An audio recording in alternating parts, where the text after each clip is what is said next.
This audio presentation of the Yoga Vasistha Maharamayana of Valmiki, the complete 1891 English translation from Sanskrit by Vihari Lala Mitra, revised, is brought to you by audioenlightenment.com. Copyright 2015. All rights reserved. Book 1, On Detachment, Vairagya Kanda. This section opens with a description of the mental state of Rama and his return from pilgrimage. King Dasharatha summons Rama into the presence of sages Vasistha and Vishwamitra. Vasistha asks Rama to explain the reasons for his melancholy state of mind and his indifference towards all worldly affairs. Rama responds by relating the thoughts and reflections that had been troubling his mind and giving him no peace. His words and attitude reveal the awakening of a burning detachment, Vairagya. However, Rama has serious doubts about the soundness of his conclusions about life, so he asks his guru for instruction. Vasistha begins his teaching, and all the legendary saints and yogis gather in King Dharishthira's hall to listen to this heavenly dialogue. Chapter 1. Hail the Eternal. Om, salutation to that reality from whom all things proceed, by whom they are manifest, upon whom they depend, and in whom they become extinct. He is the knower, the knowledge in all that is to be known. He is the seer, the active seen, and all that is to be seen. He is the actor, the cause and the effect. Therefore, salutations to He who is all knowledge Himself. Salutations to He who is supreme bliss itself, from whom flow the dews of delight both in heaven and earth, and who is all the life of all. One Shukinshana, a Brahmin whose mind was full of questions, went to the hermitage of Agastya and respectfully asked the sage, O great sage, you are informed in all the ways and truth of virtue, and know all the scriptures with certainty. I am in great doubt, and I pray you will kindly remove it. Tell me in your opinion whether liberation results from a man's acts or his knowledge, or both. Agastya replied, As the birds fly in the air with both wings, so the highest state of emancipation is attained through both knowledge and acts. Neither our acts nor knowledge alone produces liberation, but both together are the means. I will recite to you an example from an old tradition, a story of a Brahmin named Karunya, who was learned in the Vedas in the old of days. He was the son of Agnivisa and accomplished in the Vedas in all their branches. After finishing his studies with his teacher, he returned to his own home. He remained a skeptic at home, reluctant and impassive to do anything. When his father Agnivasa saw his son so slack in his duties, he upbraided him for his good. Agnivisa said, My son, why do you not discharge your duties? Why are you not observing the daily rituals and the injunctions of the Holy Scripture? Tell me, how can you succeed in anything if you remain inactive? How can you attain salvation? Tell me why you are not doing anything. Karunya replied, The offerings of daily oblations and performance of morning and evening devotions during life are inculcated in the Veda and law as the active duties. But it is neither by act or riches, nor by means of children that one obtains his liberation. It is solely by self-denial that the great soul tastes the ambrosia of emancipation. Tell me, my father, which of these rules am I to observe? Doubtful of this, I have become indifferent to acts. Agnivisa said, Hear me, my son. After so saying, Karunya held his silence. His father, seeing him quiet, continued speaking. My son, let me tell you a story. When you have fully considered its meaning, you may do as you like. Agnivisa speaking. There was a lady named Suruchi, the best of Apsara nymphs, who was seated on a mountain peak of Himalayas, surrounded by peacocks. Her Kanaras, inflamed by love, sported by their mates, and the fall of heavenly streams, the Ganga and Yamuna, served to cleanse the gravest sins of men. She saw a messenger of Indra making his way through the sky. Then Suruchi, this most fortunate and best of Apsaras, addressed the messenger. Suruchi said, O you messenger of gods, tell me kindly from where you come, and what place are you going at present? The divine messenger replied, Well have you asked, O pretty-browed maid, and I will tell you all as it is. The royal sage, King Ashtamani, has given this realm to his son, and with religious indifference to the world has set out to the forest to practice asceticism. He is performing his austerities at the Gandamanda mountains. I am now coming from there after discharge of my errand and returning to Indra's palace to report the matter. Suruchi said, Tell me, my lord, what has taken place there? I am humbly very curious. You should not cause me the pain of anxiety. The messenger replied, Hear me, gentle maid. I will describe everything as it has occurred.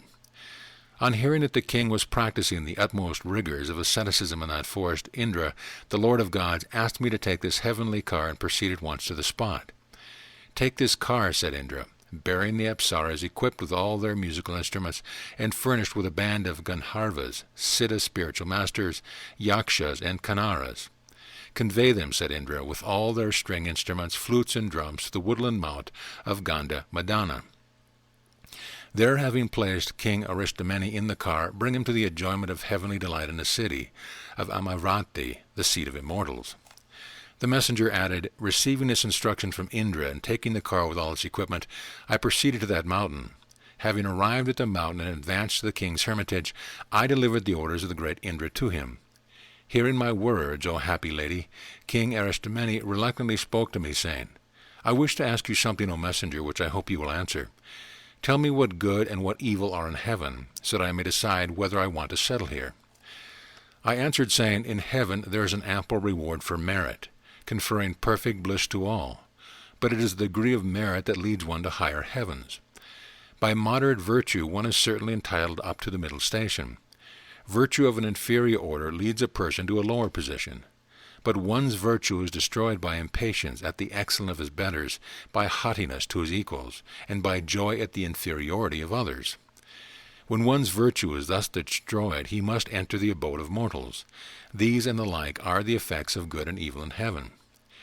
Hearing this, O good maiden, King Aristomene answered, 'O divine messenger, I do not like heaven that has such conditions. Henceforth I will practice the most austere form of asceticism, and abandon this my unhallowed human frame in the same way as a snake abandons his time-worn skin. Be pleased, O messenger of the god, to return with your heavenly car to the presence of the great Indra, from where you came. Travel in good fortune.'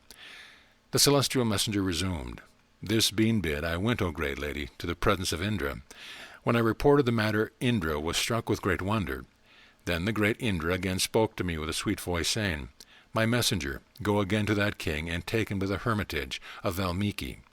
Valmiki is well acquainted with every truth. Tell him my errand, which is to instruct the dispassionate king, saying, O great sage, plead with this king who is humble and dispassionate, and dislikes the enjoyment of heaven, so that this king, who is aggrieved at the miseries of the world, may gradually come to attain his liberation.' I went and explained my mission to the royal hermit, then took him to sage Valmiki. I delivered great Indra's charge that the king may practice for his final liberation. Sage Valmiki welcomed the king with gentle inquiries regarding his welfare. The king replied, O great sage, you are informed in all the truth of religion. You are the greatest of those who know the knowable. The very sight of you has given me all that I desired, and therein is all my welfare. Great sage, I wish to learn from you how I may escape the mysteries that arise from one's connection with this world. I hope you will reveal this to me without reserve. Valmiki said, Hear me, O king. I will relate the entire Ramayana to you. By hearing and understanding, you will be saved even while in this life.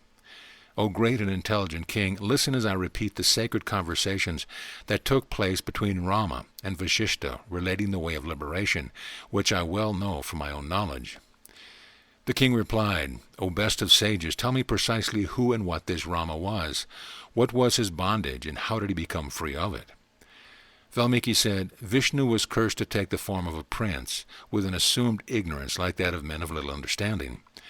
The king said, Tell me who was the author of that curse, and how it could befall Rama, who was the personification of consciousness and joy, and the very image of wisdom. Valmiki replied, Sanatakamura, who was devoid of desires, had been residing at the abode of Brahma, to which Vishnu, the lord of the three worlds, was a visitor from Vaikuntha.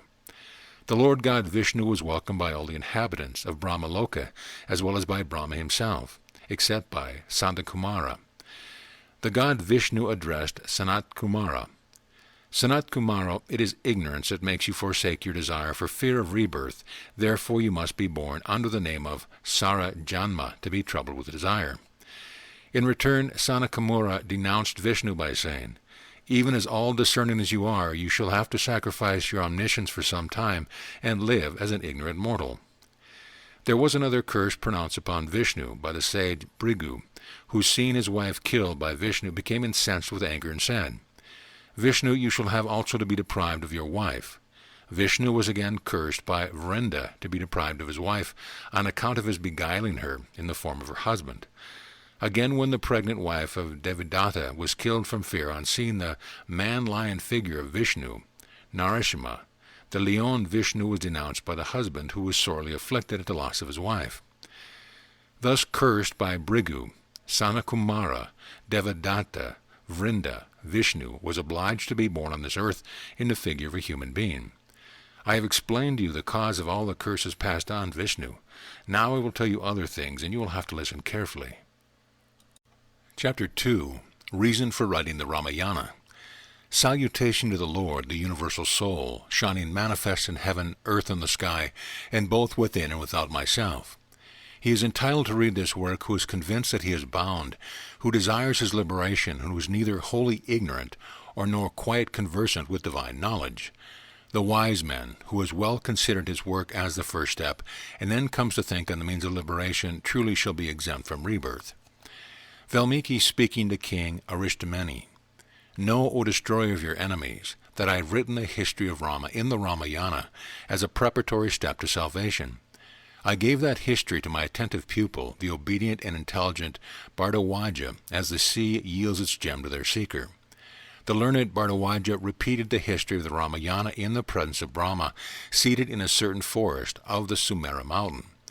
Lord Brahma, the great-grandfather of the inhabitants of the three worlds, was so highly pleased with him that he addressed him, saying, O my son, ask the best boon that you wish for. Bharadwaja said, O Lord, who is master of the past and future time, grant me the boon of telling me how people are liberated from their miseries. Brahma said, Go ask your teacher Valmiki to complete the faultless Ramayana that he has undertaken to write.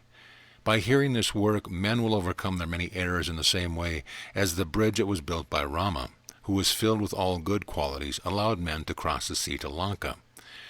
Valmiki said, saying this, Brahma, the supreme maker of all beings, accompanied Bharadwaja to his hermitage. I eagerly welcomed the god with the arga offerings of water and the like, when the Lord of Truth spoke to me for the good of all creatures. Brahma said, Do not, O sage, give up your undertaking until it is finally complete. No pain ought to be spared to make the history of Rama as faultless as it ought to be. By this work of yours, men will pass over this repetitive history of the world samsara in the same manner as one crosses the sea in a vessel. Again the uncreated Brahma said to me, I come to tell you this very thing, that you complete the work for the benefit of mankind. Then, O king, in a moment the god disappeared from my sacred hermitage, just as a wave subsides in water. I was struck with the wonder at the god's disappearance. Then, composing my mind, I asked Bharadwaja, Tell me, Bharadwaja, what did Brahma tell me in the hermitage? Bharadwaja answered, The god commanded you to complete the Ramayana for the good of man, as a means for them to cross over the gulf of the world. Now, sir, continued Bharadwaja, explain to me how the great-minded Rama and his brother Bharata conducted themselves amidst the troubles of this world. Tell me also how Satrughna, Lakshman, and the renowned Sita, and all those who followed Rama, and also the ministers and their highly intelligent sons, conducted themselves on earth. Tell me clearly how they escaped all the miseries of this world, so that I may do the same for the rest of mankind. Being thus respectfully addressed by Bharadwaja, I was led, O great king, to carry out the request of my lord Brahma, and narrate the Ramayana to him. I said, Listen, my son Bharadwaja, I will tell you all that you have asked. By hearing, you will become able to cast away the impurity of error. You are wise, and you have to manage yourself in the manner of the blissful and lotus-eyed Rama, with a mind free from worldly attachments. It was by this means that Lakshman, Bharata, the great-minded Satrughna, Kausalya, Sita, Sumitra, as well as Dasharatha, with Krisata and 2 friends of Rama, and Vasistha, and Yandeva, and the 8 ministers of state, as well as many others, reached the summit of knowledge. The 8 ministers of Rama, Drishta, Jayanta, Basha, Satya, Vijaya, Vibhishna, Sushena, Hanumana, and also Indrajita, are said to have been equally dispassionate in their minds and content with what was their loss. They were great souls, free in their lives. Well, my son, if you follow the manner in which these men observed sacrificial rites, gave and received their offerings, and how they lived and thought, you are at once freed from the turmoil of life. One fallen in his boundless ocean of the world may enjoy the bliss of liberation by the magnanimity of his soul. He shall not come across grief or destitution, but shall remain ever satisfied by being freed from the fever of anxiety. Chapter 3. Valmiki explains desires and describes Rama's pilgrimage to Bharadwaja. Bharadwaja said, "O Brahman, first tell me about Rama, then enlighten me by degrees with the knowledge of how to attain liberation in this life, so that I may be happy forever." Valmiki replied, "Know, holy saint, that the things seen in this world are deceiving, even as the blueness of the sky is an optical illusion. Therefore it is better to efface them in oblivion, rather than to keep their memory. All visible objects have no actual existence. We have no idea of them except through sensation. Inquire into these apprehensions, and you will never find them as real. It is possible to attain this knowledge. It is fully expounded here. If you will listen attentively, you shall get at the truth and not otherwise. The conception of this world is a mistake. Though we actually see it, it never exists. It appears in the same light, O sinless saint, as the different colors in the sky. The conviction that the objects we see do not exist of themselves leads to the removal of their impressions from the mind. Thus perfected, supreme and eternal bliss of self-extinction springs into the mind. Otherwise there is no peace to be had for men like you, rolling in the depth of studies for thousands of years and unacquainted with true knowledge. Complete abandonment of desires, vasana, mental conditioning, is called the best state of liberation, or moksha, and is the only pure step toward happiness. The absence of desire leads to the extinction of mental action, in the same manner as the absence of cold melts small particles of ice. Our desires uphold our living bodies and binds us tightly to our bodily prison like ropes. These being loosened, the inner soul is liberated. Mental conditioning is of two kinds, pure and impure. The impure ones cause reincarnation, while the pure ones serve to destroy it. An impure desire is like a mist of ignorance, the stubborn feeling that one is the individual ego. The wise say that individual ego is the cause of rebirth. A pure desire is like a parched seed that is incapable of bringing forth the germ of rebirth. It only supports the present body. Pure desires, unattended with rebirth, reside in the bodies of men who are living liberated. They are like unmoving wheels. Those who have pure desires are not liable for rebirth. They are said to be knowing in all things that ought to be known. These are called the living liberated and are the superior intelligence. I will explain to you how the high-minded Rama attained the state of liberation in life. Listen to this so that old age and death may not come upon you. Hear, O highly intelligent Bharadwaja, the auspicious course and conduct of Rama's life, whereby you will be able to understand everything at all times. The lotus-eyed Rama, after coming out of his school, remained for many days at home in his diversions without anything to fear. In the course of time he took the reins of the government, and his people enjoyed all the bliss that absence of grief and disease would impart. At one time Rama's mind, virtuous as he was, became anxious to see the different places of pilgrimage, cities and hermitage. So with this view Rama approached his father's feet. He touched the nails of his toes like a swan lays hold of a lotus bud. "O my father," he said, "my mind desires to see the different places of pilgrimage, temples of God, forests and homes of men. My lord, grant me this petition, as there is no petitioner of yours on earth whom you did not ever dishonor." Thus solicited by Rama, the king consulted with Vasistha, and after much reflection granted him the first request that Rama ever made. On a day of lucky stars, Rama set out on his journey with his two brothers, Lakshman and Satrugna, having his body adorned with an auspicious mark and having received the blessing pronounced on him by the priest. He was also accompanied by a body of learned Brahmins, chosen by Vasistha for the occasion, and by a select party of his associate princes. He started from home on his pilgrimage after he received the blessing and embraces of his mother. As he went out of the city, the citizens welcomed him with the sounds of trumpets, while the bee-like fickle eyes of the city ladies were fixed upon his lotus-like face.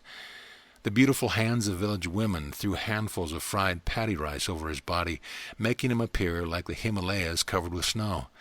He dismissed the Brahmins with honor and went on hearing the blessings of the people. He took a good look at the landscape around him, then proceeded toward the forest. After making his holy ablutions and performing his asceticism and meditation tapas, he continued distributing alms as he started from his palace and gradually passed the limits of Kosala. He traveled and saw many rivers and their banks, visiting the shrines of gods, sacred forest and desert, hills, seas and their shores, far and remote from where men lived. He saw the Mandinki River, bright on the moon, the Kalinda River, clear as the lotus, and also the following rivers: Sarasvati, Satadru, Chandabhaga, Iravati, Veni, Krishnaveni, Nirvahanda, Saraju, Charmavati, Vitashta, Vipasa, and Bahudaka. He saw also the holy places of Prayaga, Namisha, Damaryana, Gaya, Varanasi, Shrigiri, Kedara, Pushkara. He saw Lake Manasa and the northern Mansavara lakes, and many fiery lakes and springs, the Bada, the Vindhya range, and the sea. He saw the fiery pool of Jalamukhi, the great shrine of Jagannatha, the fountain of Indraduma, and many other reservoirs, rivers, and lakes. He visited the shrine of Karatkiya and the Gandaki river of Salagarmas, and also the 64 shrines sacred to Vishnu and Shiva. He saw various wonders, the coasts of the 4 seas, the Vindhya range, the groves of Hara, and the boundary hills and level lands. He visited the places of the great Raja Rishis and the Brahma Rishis. He went wherever there was an auspicious sanctuary of the gods and Brahmas. The party honoring Rama traveled far and wide in company with his 2 brothers, and traversed all the 4 quarters of the surface of the earth. Honored by the gods, Kanaras and men, and having seen all the places on earth, Rama, the descendant of Raghu, returned home like Shiva, returning to his own world, Shiva Loka. Chapter 4. Rama's Return from Pilgrimage. Valmiki speaking. Covered with flowers thrown by people by the handful, Rama entered the palace, just like when the beautiful Jayanta, the son of Indra, enters his celestial abode. On his arrival, Rama first bowed reverently before his father, then before Vasistha, before his brothers, his friends, the Brahmins, and the elderly members of the family. Repeatedly embraced as he was by friends, his father, mother, and Brahmins, the son of Raghu bowed his head down to them with joy. The assembled people, after their familiar conversation with Rama in the palace, strolled about on all sides, highly delighted with his speech that resembled the music of a flute. Thus 8 days passed in festive mirth after Rama's return, and the elated multitude gave shouts of joy. Therefore Raghava continued to dwell happily at home, describing to his friends the different customs and manners of the countries he had visited on all sides. He rose early in the morning, performed his morning worship according to law. Then he visited his father, seated like Indra in his council. He next passed a 4th part of the day in company with Vasistha and other sages, and was greatly edified by their conversations, which were full of instruction. For sport he also used to go to the forest, full of boars and buffaloes, surrounded by a large number of troops as ordered by his father. Then, after returning home and performing his bath and other rites with his friends, he took his meal with them and passed the night in company with his beloved companions. In these and similar activities he passed his days with his brothers at his father's house after returning from pilgrimage. O sinless Bharatawaja, with his conduct becoming a prince, Rama passed his days giving delight to the good men that surrounded him, like the moon that gladdens mankind with its soothing ambrosial beams. Chapter 5. Rama's Self-Dejection and its Cause. Valmiki said, after Rama attained the 15th year of his age, the Satrugna and Lakshma, who followed Rama in age, also attained the same age. Bharata continued to dwell with joy at the house of his maternal grandfather, and King Dharishthara ruled the whole earth as usual. The most wise King Dharishthara consulted his ministers day after day about the marriage of his sons, but as Rama remained at home after his return from pilgrimage, he began to decay day by day like a clear lake in autumn. His blooming face, with its outstretched eyes, assumed a paleness by degrees like that of a withering petal of the white lotus beset by a swarm of bees. He sat silent and motionless, his legs folded in full lotus position, absorbed in thought with his palm placed under his cheek and neck. Being emaciated in person and growing thoughtful, sad and distracted in his mind, he remained speechless like a mute figure in a painting. His family had to repeatedly ask him to perform his daily rites, and when he did, he discharged them with a sad face. Seeing the accomplished Rama, the mine of merits in such a plight, all of his brothers likewise were reduced to the same condition with him. The king of the earth, seeing all his 3 sons dejected and lean, became anxious, as did all his queens. Dasharatha asked Rama repeatedly in a gentle voice what his anxiety was, and what was the cause of his thoughtfulness, but Rama returned no answer. Then, being taken up in his father's lap, the lotus-eyed Rama replied that he had no anxiety whatever, and held his silence. Afterwards, King Dasharatha asked Vasistha, the best of speakers and well-informed in all matters, as to why Rama was so sorrowful. Sage Vasistha thought over the matter and said, "There is, O king, a cause for Rama's sadness, but you need not be anxious about it. Wise men never entertain the fluctuations of anger or grief, or a lengthened delight from frivolous causes, just as the great elements of the world do not change their states, unless it were for the sake of some new production." Chapter 6. Vishwamitra arrives at the royal court. Valmiki speaking. The king was thrown into sorrow and was suspense at these words of Vasistha, the prince of sages, but kept his silence for some time and waited. Meanwhile, the queens of the palace kept close watch on Rama, movements with anxious carefulness. At this very time, the famous and great sage Vishwamitra came to visit the king of men of Ayodhya. The intelligent and wise sage had his sacrificial rites disturbed by Rakshasa demons who were deceitfully powerful and giddy with their strength. The sage came to visit the king in order to obtain protection for his sacrifice, because he was unable to complete it in peace by himself. The illustrious Vishwamitra, the gem of austere worship, had come to the city of Ayodhya for the destruction of the Rakshasas. Desirous of seeing the king, Vishwamitra told the guards at the gate to report to the king that Kusaka, i.e. Vishwamitra, son of Gadi, had arrived. On hearing these words, the guards were struck with fear in their minds, and ran as they were bid to the palace of the king. Coming to the royal abode, the doorkeepers informed the chief warder that Vishwamitra, the royal sage, had arrived. The staff-bearer immediately presented himself before the king, who was seated among his princes and chiefs in the court-house. The staff-bearer reported, "Please your majesty, waiting at the door is a mighty person of majestic appearance, bright as the morning sun, with pendant locks, his hair like sunbeams. The brilliance of his body has brightened the palace from the topmost flag down to the ground, and made the horses, men, and armory shine with a golden color." As soon as the warder appeared before the king, and with hurried words announced the arrival of the sage Vishwamitra, the best of kings, surrounded by all the ministers and chiefs, rose at once from his throne of gold.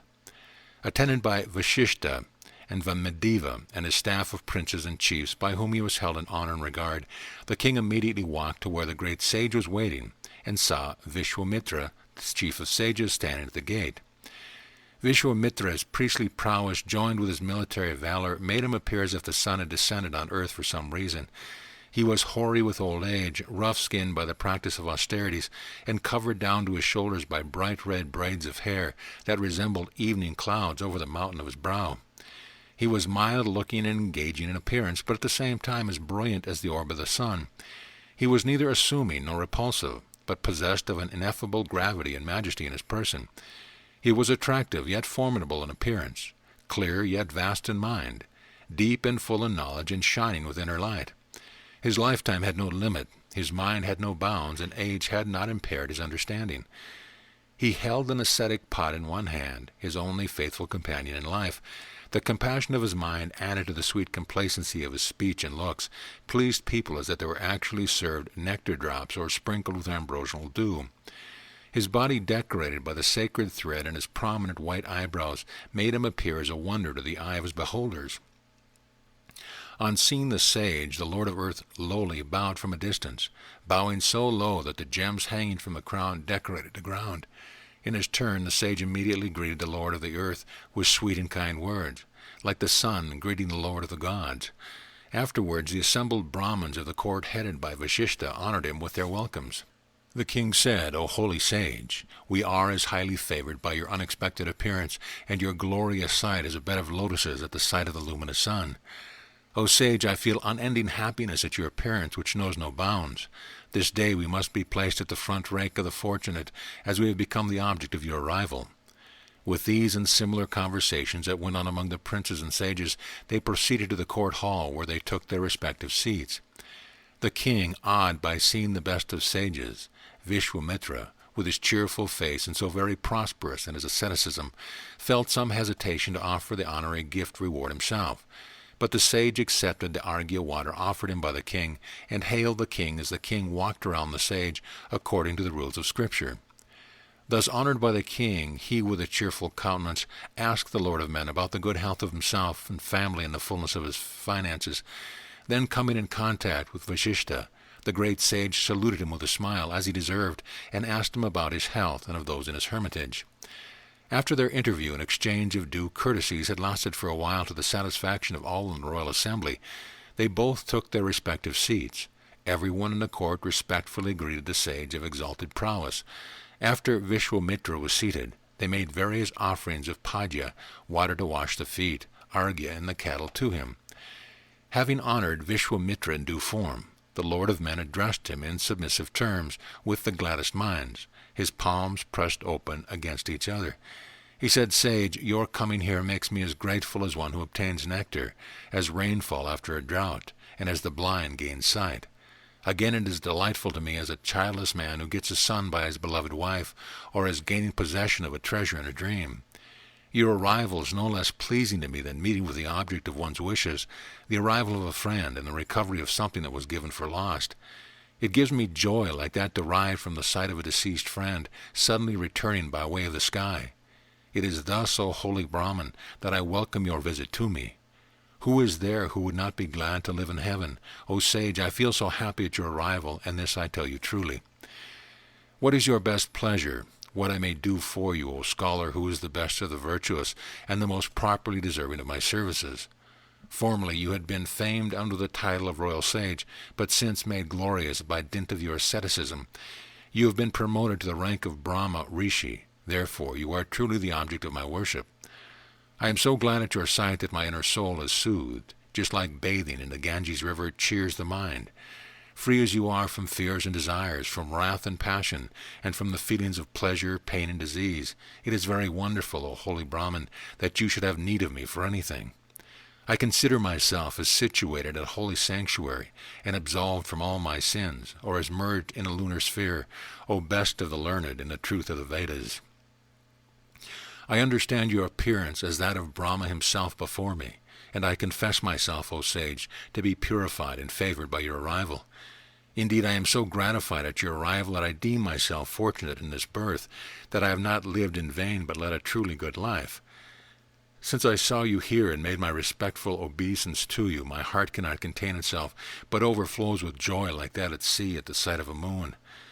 Whatever may be the purpose of your visit, O greatest of sages, know it is already granted, for your commands are always to be obeyed by me. You need not hesitate to communicate your request to me, O descendant of Kasika. If you ask, there is nothing I will keep from you. You need not doubt my performance. I solemnly state that I will execute your request to the last item, as I take you to be the light of a superior divinity. Upon hearing these sweet words from the king, pleasing to the ears, and delivered with humility worthy of one knowing himself, the far-famed and meritorious chief of the sages felt highly gratified in himself. Chapter 7. Vishwamitra asks for Rama's help. Valmiki speaking. After the illustrious Vishwamitra had heard the unusually lengthy speech from the lion among kings, his hair stood erect with joy. He said, "This speech is worthy of you, O best of kings on earth, and one descended from a royal race, and guided by sage Vasistha himself. Consider well, O king, the deed which I have in mind, and support the cause of virtue. I am employed, O chief of men, in religious acts for attainment of my consummation, but the horrible Raksha demons have become my great obstructions. Whenever I offer sacrifice to the gods at any place, instantly these nocturnal demons appear to destroy my sacrificial rites. On very many occasions, when I commence my ceremonies, the Rakshasa chiefs fling heaps of flesh and blood on the sacrificial ground. Being thus obstructed in my sacrificial duties, I now come to you with a broken spirit, having labored in vain to complete the rites. The vows of the rite prevent me from giving vent to my anger by curses. Such being the sacrificial law, I expect by your favor to gain its great object in peace. Being thus oppressed, I have recourse to your protection, and you should protect me. Otherwise it is an insult for petitioners to be disappointed by the best of men as yourself. You have a son, the beautiful Rama, powerful as a fierce tiger and strong as the great Indra himself. He is able to destroy the Rakshasas. May you now deliver that Rama, your oldest son, to me, having his youthful locks of hair like the black plumage of a crow, by possessing the true valor of a hero. Protected under my sacred authority and by his prowess, he will be able to sever the heads of the malicious Rakshasas. I will do him an infinity of good services, whereby in the end he will become adored by the inhabitants of all three worlds. The night-wandering Rakshasas cannot abide in the field before Rama, but must fly like stags in the wilderness before a furious lion. No man other than Rama can make bold to fight with the Rakshasas, just as no animal other than a furious lion can stand to fight wild elephants. Elated with their strength, the vicious beings have become like poisoned shafts in fighting.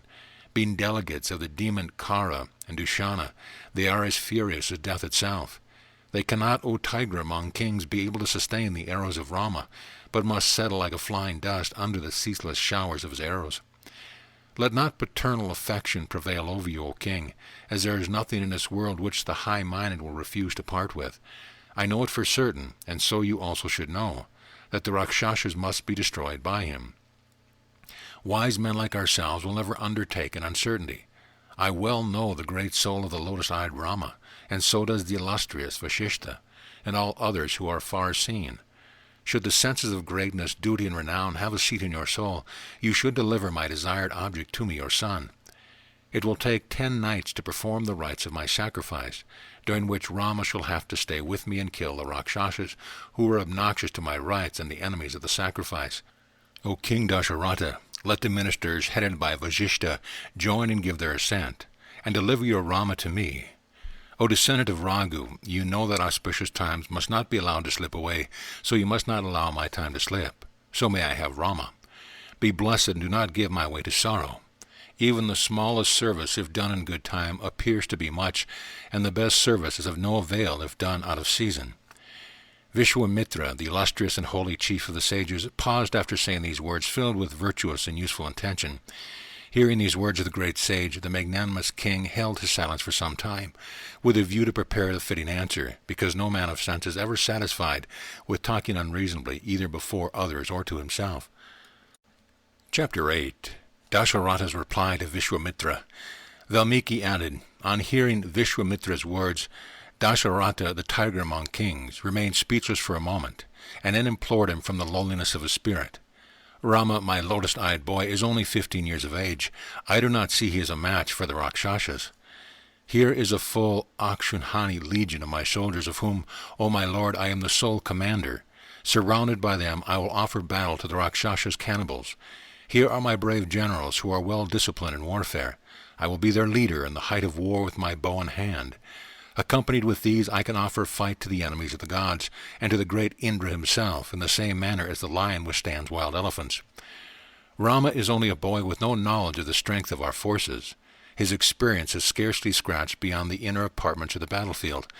He is not well trained in arms, nor is he skilled in warfare. He does not know to fight an enemy arrayed in the order of battle. He only knows how to walk about in the garden of this city amidst trees and pleasant groves. He only knows how to play with his brother princes in the flowery park set aside for his play within the precinct of the palace. Recently, O Brahmin, by a sad reverse of my fortune, he has become as lean and pale as a withering lotus under the dew. He has no taste for his food, nor can he walk from one room to another, but remains ever silent and slow brooding over his inner grief and melancholy. O chief of sages, in my great anxiety about him, I, together with my family and dependents, have been deprived of the gift of his body and became like an empty cloud of autumn. How can my boy, so young as he is, and in such an unnatural state of mind, be fit to fight at all, much less with those marauders who rove about at night? O high-minded sage, it is one's affection for his son that affords him far greater pleasure than his possession of a kingdom, or his connection with beautiful women, or even his relish for the juice of nectar. It is from paternal affection that good people perform the hardest duties and austerities of religion, and anything which is painful in the 3 worlds. Men are even prepared under certain circumstances to sacrifice their own lives, riches, and wives, but they can never sacrifice their children. This is the nature of all living things. The Rakshasas are very cruel in their actions and fight deceitful warfare. The idea that Rama should fight them is very painful for me. I have a desire to live. I cannot dare to live for a moment separated from Rama. Therefore you should not take him away. O descendant of Kashika, I have passed 9,000 reigns in my lifetime before these 4 children were born to me after much austerity. The lotus-eyed Rama is the eldest of these, without whom the 3 others can hardly bear to live. You are going to deliver this Rama against the Rakshasas, but when I am deprived of that son, know me certainly for dead. Of my 4 sons, he is the one in whom rests my greatest love. Therefore do not take away Rama, my eldest and most virtuous son, from me. If your intention, O sage, is to destroy the force of night wanderers, take me there accompanied by the elephants, horse, chariots, and foot soldiers of my army. Describe to me clearly what these Rakshasas are, how strong they are, whose son they be, and what are their size and figures. Tell me the way in which the Rakshasas are to be destroyed by Rama, or by my children, or by me. Tell me when they are known to be treacherous in warfare. O great sage, tell me all this so that I can calculate the possibility of making a stand in the open field against the fiercely disposed Rakshasas, when they are certainly so very powerful. The Raksha named Ravana is heard to be very powerful. He is brother of Kubera himself, and he is the son of sage Visravas. It is he, the evil-minded Ravana, who stands in the way of your rights. We are unable to contend with that pest. Power and prosperity and all their flourish come within the reach of the living at time, but they disappear at others. These days we are no match for such foes as Ravana and some others. Such is the decree of destiny. Therefore, O you who are acquainted with law, do this favor for my son. Unlucky as I am, it is you who are the arbiter of my fate. The gods, asuras, Gandharvas, yakshas, huge beasts, birds, and serpents are unable to fight with Ravana. What are we human beings in arms to him? The Raksha has the prowess of the most powerful. We cannot afford to fight with him, or even with his children. This is a peculiar age in which good people are made powerless. Moreover, I am disabled by old age and lack that spirit, even though I am from the race of the Raghus. O Brahman, tell me if it is Lavan, the son of Madhu, the notorious Asura, who disturbs the sacrificial rites. In that case also I will not part with my son. If it be the two sons of Sundo and you Pusundo, who disturb your sacrifice, terrible as they are like the sons of the sun, in that case also I will not give my son to you. But after all, O Brahman, should you snatch him from me, then I am also dead and gone with him. I do not see any chance of a lasting success of your devotion. Saying these gentle words, the descendant of Raghu was drowned in the sea of suspense with regard to the demand of the sage. Being unable to arrive at a conclusion, the great king was carried away by the current of his thought, as one by the high waves of the sea. Chapter 9. Vishwamitra's anger and Vasistha's advice. Valmiki said, on hearing the speech of a king, with his piteous look and eyes full of tears, Vishwamitra, the son of Kashyuki, became highly incensed and replied, You are about to break your promise after pledging yourself to its performance, and thus you wish to behave like a deer after having been a lion. This is unbecoming of the race of Raghu. It is acting contrary to this great family. Hot rays must not proceed from the cool-beamed moon. If you are so weak, O king, let me return as I came. Live happily with your friends, you promise-breaking descendant of Kakushta. As the high-spirited Vishwamitra moved with anger, the earth trembled under him, and the gods were filled with fear. Vasistha, the meek and wise, observant of his vows, knowing that anger influenced the great sage and the friend of the world, spoke, O king born of the race of Ishvakus, a form of virtue itself, and called Dasharatha the Fortunate, you are adorned with all the good qualities known in the three worlds. You are famous for your meekness and strict adherence to your vows. You are renowned in all three worlds for your virtues and fame. You cannot break your promise. Preserve your virtue and think not to break your promise. Comply with the request of the sage who is honored in all the three worlds. Having said you will do it, if you retract your promise, you lose the object of your yet unfulfilled desires. Therefore let Rama depart from you. Descended from the race of Ishkaku, and being Dasharatha yourself, if you fail to perform your promise, who else on earth will ever keep his word? It is the standard of conduct of great men like you that makes even low people afraid to transgress the bounds of their duties. How then do you wish to violate it yourself? Guarded by his lion-like man, Vishwamitra, like ambrosia by fire, no Rakshas will ever power to prevail over Rama, whether he be equipped and armed or not. Behold, Vishwamitra is the personification of virtue, the mightiest of the mighty, and superior to all in the world in his intelligence and devotion to asceticism. He is skilled in all warlike arms that are known in the three worlds. No other man knows them so well, nor shall ever be able to master them like him. Among the gods, sages, asuras, rakshasas, nagas, yakshas, and gandharvas, there is none equal to him.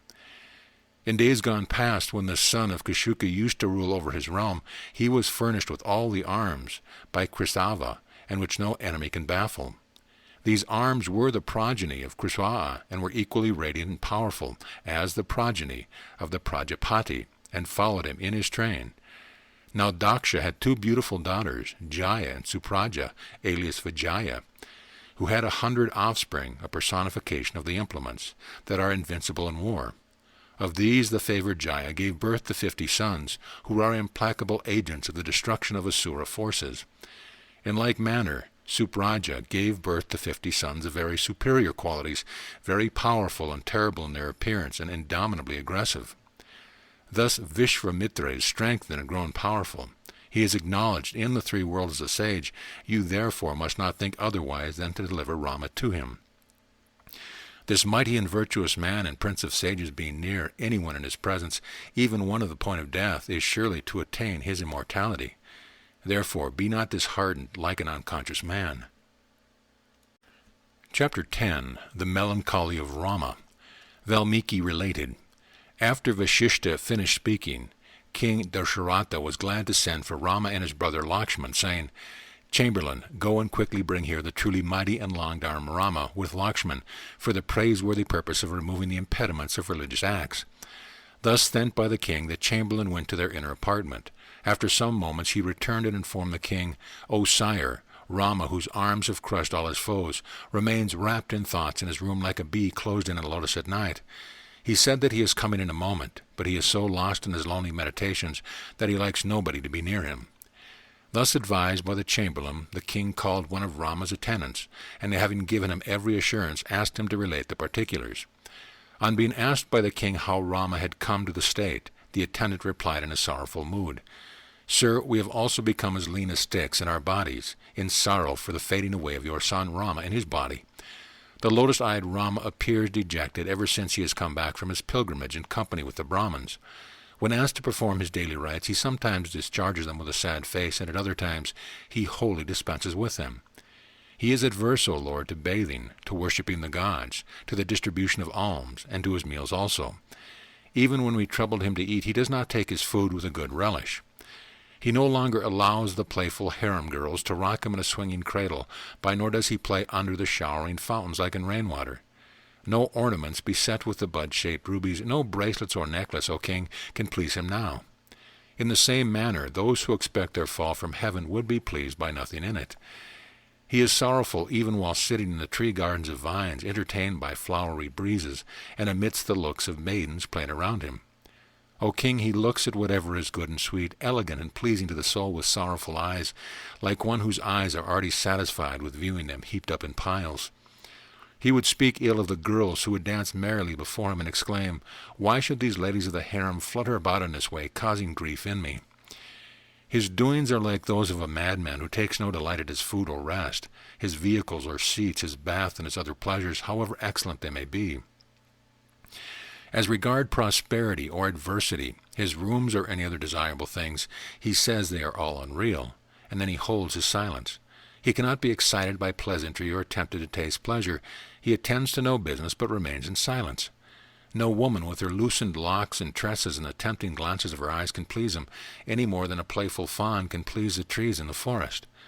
Like a man sold to savages, he takes delights in lonely places, in remotest areas, in the banks of rivers and wild deserts.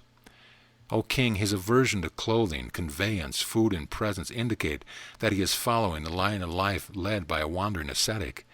He lives alone in a lonely place, and neither laughs nor sings nor cries aloud from a sense of his indifference to them. Seated in a lotus posture with folded legs, he stays with a distracted mind, reclining his cheek to his left palm. He assumes no pride to himself and does not wish for the dignity of sovereignty. He is neither elated with joy nor depressed by grief or pain.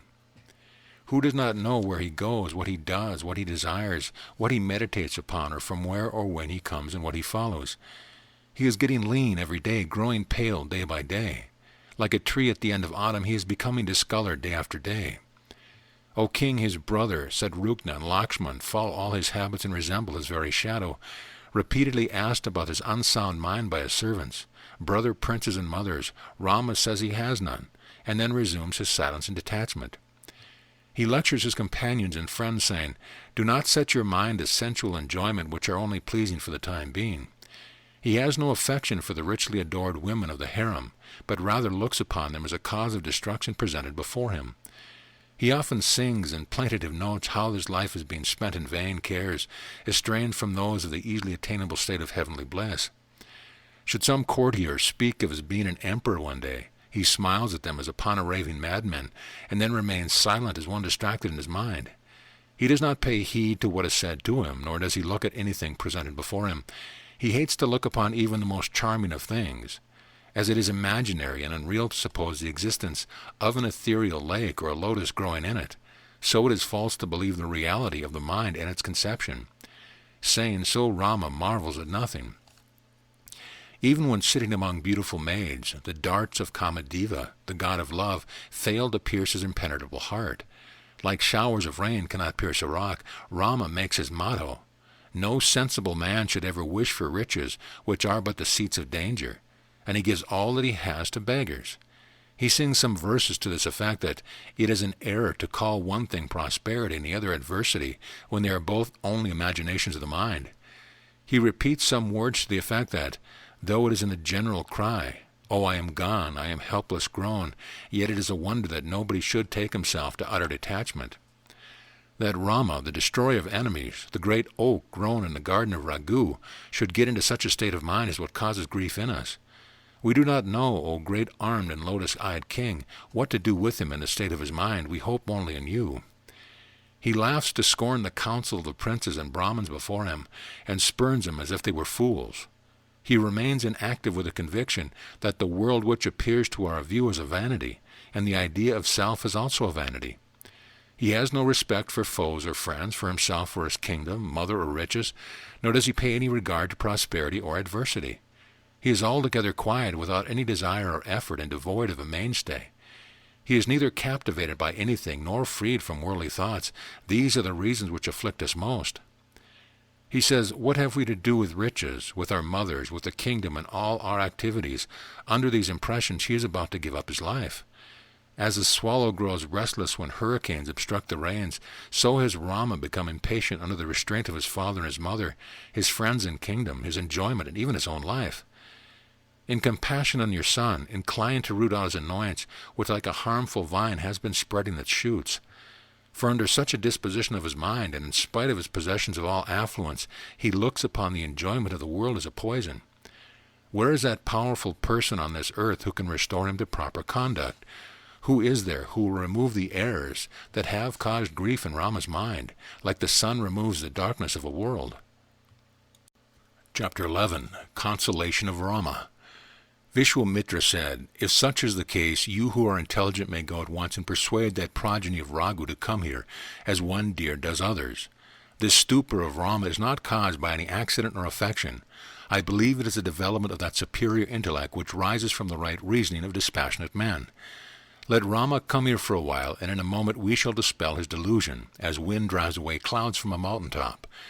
After his mental dullness is removed by my reasoning, he will be able to rest in that happy state of mind to which we have arrived. He shall not only attain pure truth and a clear understanding of uninterrupted tranquility, but he will also secure a plumpness and beauty of figure and complexion, as one derives from a potion of ambrosia. He will then fully discharge the proper course of his duties with all his heart and without exception, which will rebound into his honor. He will become strong with the knowledge of both worlds, exempt from the states of pleasure and pain. Then he will look upon gold and stones with an indifferent eye." After the chief of sages had spoken in this manner, the king resumed the firmness of his mind and sent messenger after messenger to bring Rama to him. By this time Rama was preparing to rise from his seat in the palace to come over to his father, in the manner that the sun rises from the mountain in the east. Surrounded by a few of his servants, he came with his two brothers to the hallowed hall of his father, resembling the heaven of the king of gods. From a distance he saw his kingly sire seated amidst the assemblage of princes, like Indra surrounded by the gods. He was accompanied on either side by the sages Vasistha and Vishwamitra, and respectfully attended by his staff of ministers, all well versed in the interpreting of all scriptures. He was fanned by charming maidens, waving fine flappers in their hands, equally in beauty the goddesses presiding over the quarters of heaven. Vasistha, Vishwamitra, and the other sages, with Dasharatha and his chiefs, saw Rama coming at a distance as beautiful as Skanda himself. His qualities of mildness and gravity made him resemble the Himalayas, and he was esteemed by all for the depth and clearness of his understanding. He was handsome and well-proportioned, auspicious in his look, but humble and magnanimous in his mind. With loveliness and mildness of his person he was possessed of all manly prowess. He was just developed to youth, yet he was as majestic as an elderly man. He was neither sad nor merry, but seemed to be fully satisfied with himself, as if he had obtained all the objects of his desire. He was a good judge of the world and possessed of all holy virtues. The purity of his mind attracted all the virtues that met in him. The receptacle of his mind was filled by magnanimity and honorable virtues, and the candor of his conduct showed him in the light of perfection. Endowed with these various virtues and decorated by his necklace and fine apparel, Rama, the support of Raghu's race, approached with a smiling face. He bowed his head to his father, with the sparkling jewels trembling in his locks, giving his head the graceful appearance of Mount Samura shaken by an earthquake. The lotus-eyed Rama came up to salute the feet of his father when the lord of the sages, Vishwamitra, was speaking with him. First of all, Rama saluted his father, then the two honorable sages. Next he saluted the Brahmins, then his relations, and lastly his elders and well-wishing friends. Then he received in return the salutations of the chiefs and princesses as they bowed to him with graceful motion of their heads in respectful addresses. Rama, of god-like beauty and equanimity of mind, approached the sacred presence of his father with the blessing of the two sages. During the act of his saluting the feet of his father, the lord of the earth repeatedly kissed his head and face, and embraced him with fondness. At the same time, Rama, the destroyer of his enemies, embraced his brothers Lakshman and Satrugna with an affection as intense as a swan embracing lotus flowers. "My son, be seated upon my lap," said the king to Rama. Whoever took his seat of a fine piece of cloth spread on the floor by his servants. The king then said, "O my son and receptacle of blessings, you have attained the age of discretion, so do not put yourself to the state of self-mortification as the dull-headed do from their crazy understanding. Know that one attains merit by following the course of his elders, guides, and Brahmins, and not by his persistence in error. So long as we do not allow the seeds of error to have access to us, so long will the train of our misfortunes lie at a distance." Vasistha said, "O strong-armed prince, you are truly heroic to have conquered your worldly appetites, which are as difficult to eradicate as they are fierce in their action. Why do you allow yourself, like the unlearned, to be drowned in this rolling sea of errors, causing such dull inactivity in you?" Vishwamitra said, "Why are your eyes so unsteady with doubts, like trembling clusters of blue lotuses? You ought to do away with this unsteadiness and tell us what it is a sadness in your mind. What are these thoughts? What are their names and natures, their number and causes, that infest your mind like mice undermine a fabric? I am disposed to think that you are not the person to be troubled with these evils and distempers to which the base and vile alone are subject. Tell me the craving of your heart, O sinless Rama. They will be requited in a manner that will prevent them from recurring to you." Rama, the standard of Raghu's race, having listened to the reasonable and graceful speech of the good-intentioned sage, shook off his sorrow like a peacock at the roaring of a cloud, in hope of gaining his object. Chapter 12. Rama's Reply. Valmiki related, being thus asked by the chief of the sages with soothing words, Rama answered in a soft and graceful speech, replete with good sense. "O venerable sage, untutored though I am, I will tell you in truth all the particulars as you asked, for who would disobey the bidding of the wise?" Rama speaking, "Since I was born in this my father's palace, I have remained here, grown up, and received my education. Then, O leader of sages, desiring to learn good customs, I set out to travel to holy places all over this sea-surrounded earth. By this time a series of reflections arose in my mind that shook my confidence in worldly objects. I employed my mind to discriminate the nature of things, which gradually led me to discard all thoughts of sensual enjoyment. What are worldly pleasures good for, and why do men multiply on earth? Men are born to die, and they die to be born again. There is no stability in the tendencies of beings, whether movable or immovable. They all tend to vice, decay, and danger, and all our possessions become the grounds of our poverty. All objects of sense are detached from each other like iron rods from one another. It is only imagination which attaches them to our mind. It is the mind that pictures the existence of the world as a reality. But if we know the deceptiveness of the mind, we are safe from such deception. If the world is an unreality, it is a pity that ignorant man should be allured by it, like deer tempted by a distant mirage of water. We are sold by none, yet we are a slave to the world. Knowing this well, we are spellbound with riches as if by the magic wand of Sambara. What are the enjoyments in this essence but misery? Yet we are foolishly caught in its thoughts like bees caught in honey.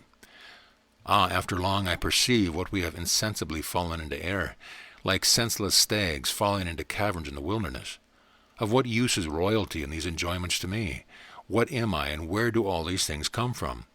They are only vanities. Let them continue as such without any good or loss to anyone.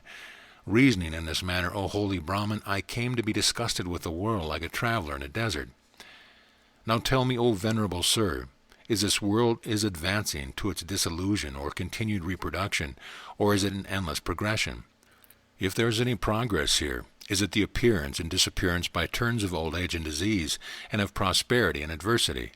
See how the variety of our trifling enjoyments hastens our decay. They are like hurricanes shattering trees in the mountains. Men continue in vain to breathe their vital breath like hollow bamboo windpipes having no sense. The thought that consumes me like wildfire in the hollow of a withered tree is, how is misery to be alleviated?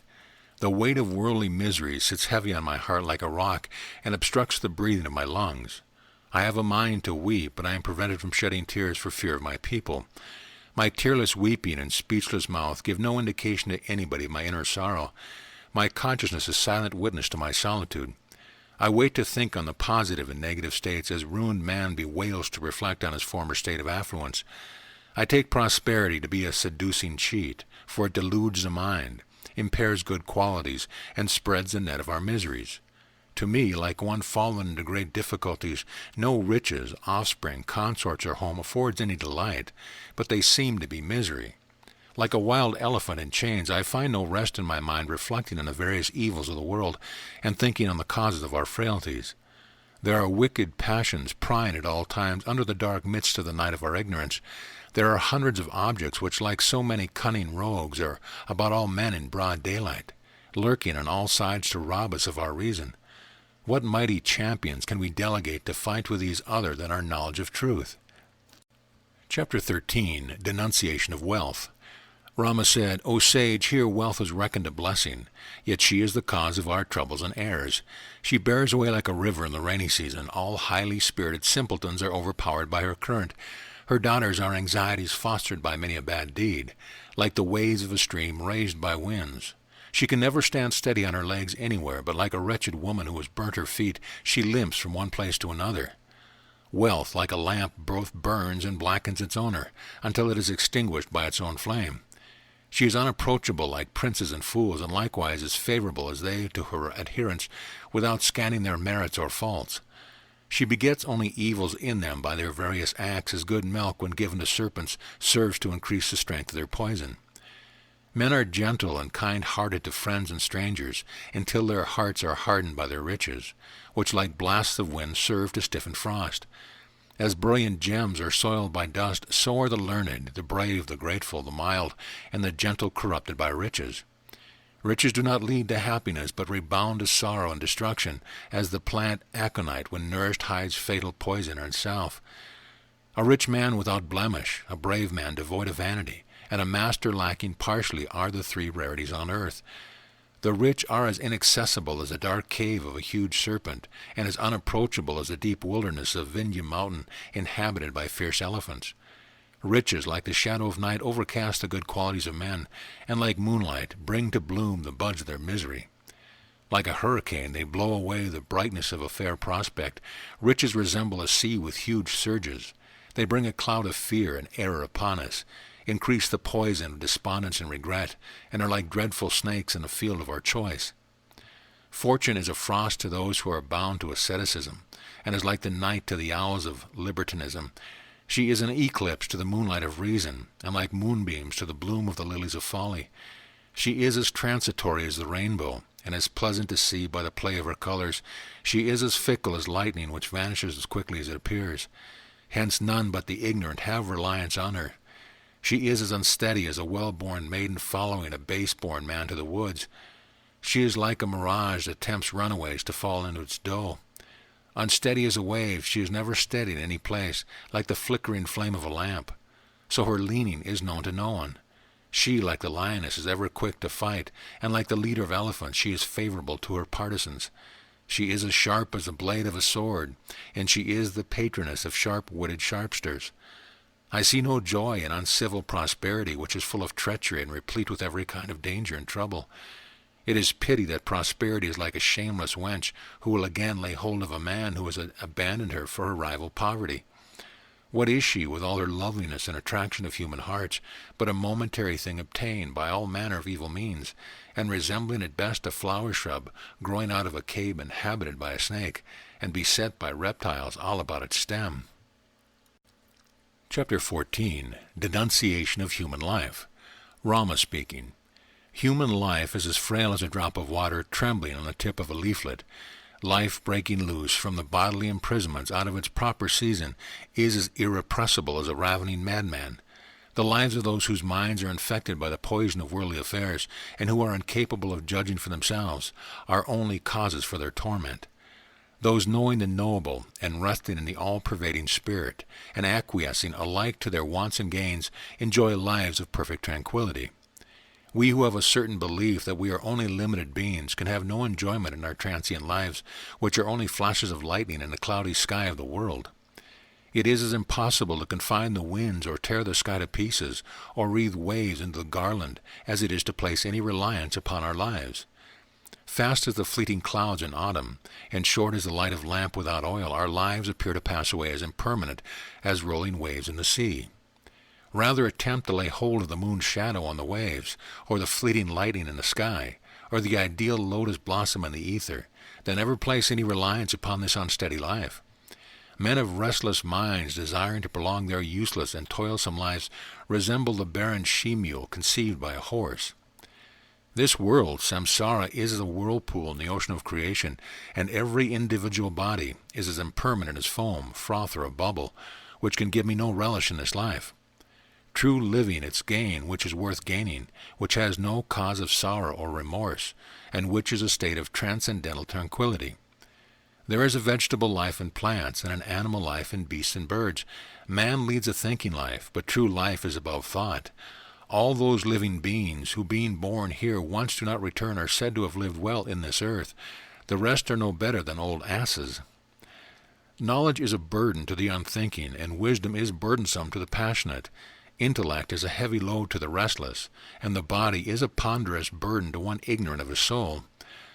A good person possessed of life, mind, intellect, and self-consciousness, and its occupation, is of no benefit to the unwise, but seems to weigh down on the unwise as if it were a porter. The discontented mind is the great arena of all evil, and the nesting place of disease which alight upon it like birds in the air. Such a life is the abode of toil and misery. As a house is slowly dilapidated by mice continually burrowing under it, so is the body of a living gradually corroded by the teeth of time burrowing within it.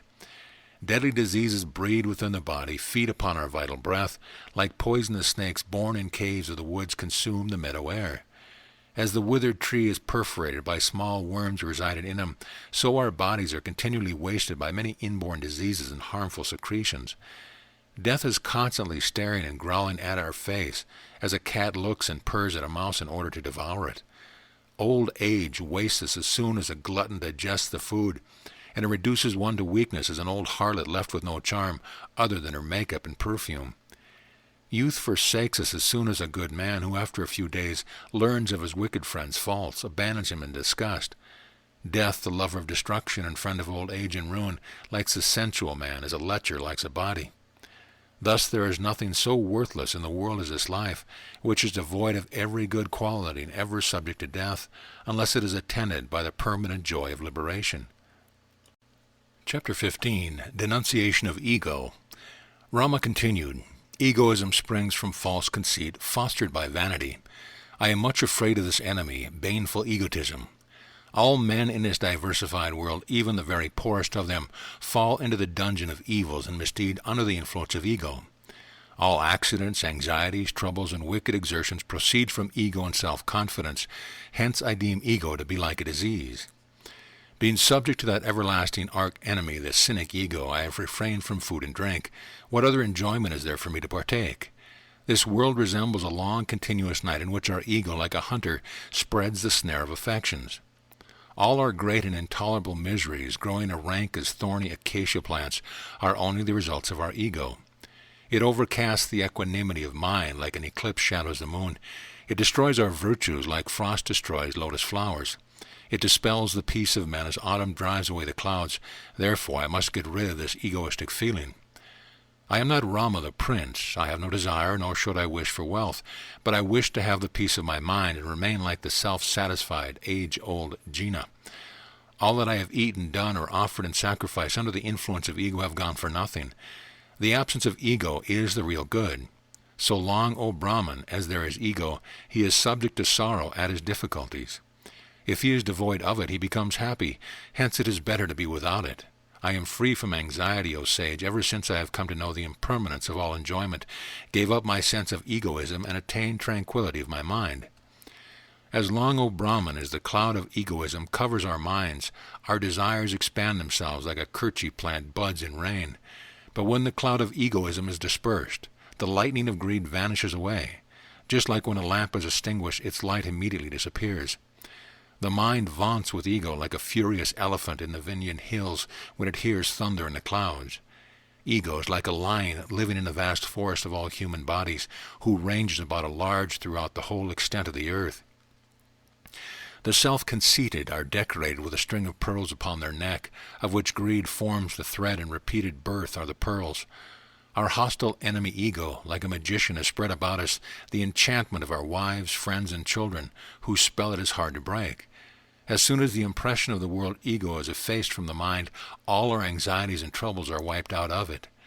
The cloud of ego being dispelled from the sky of our mind, the midst of air which it spreads to destroy our peace will also disperse.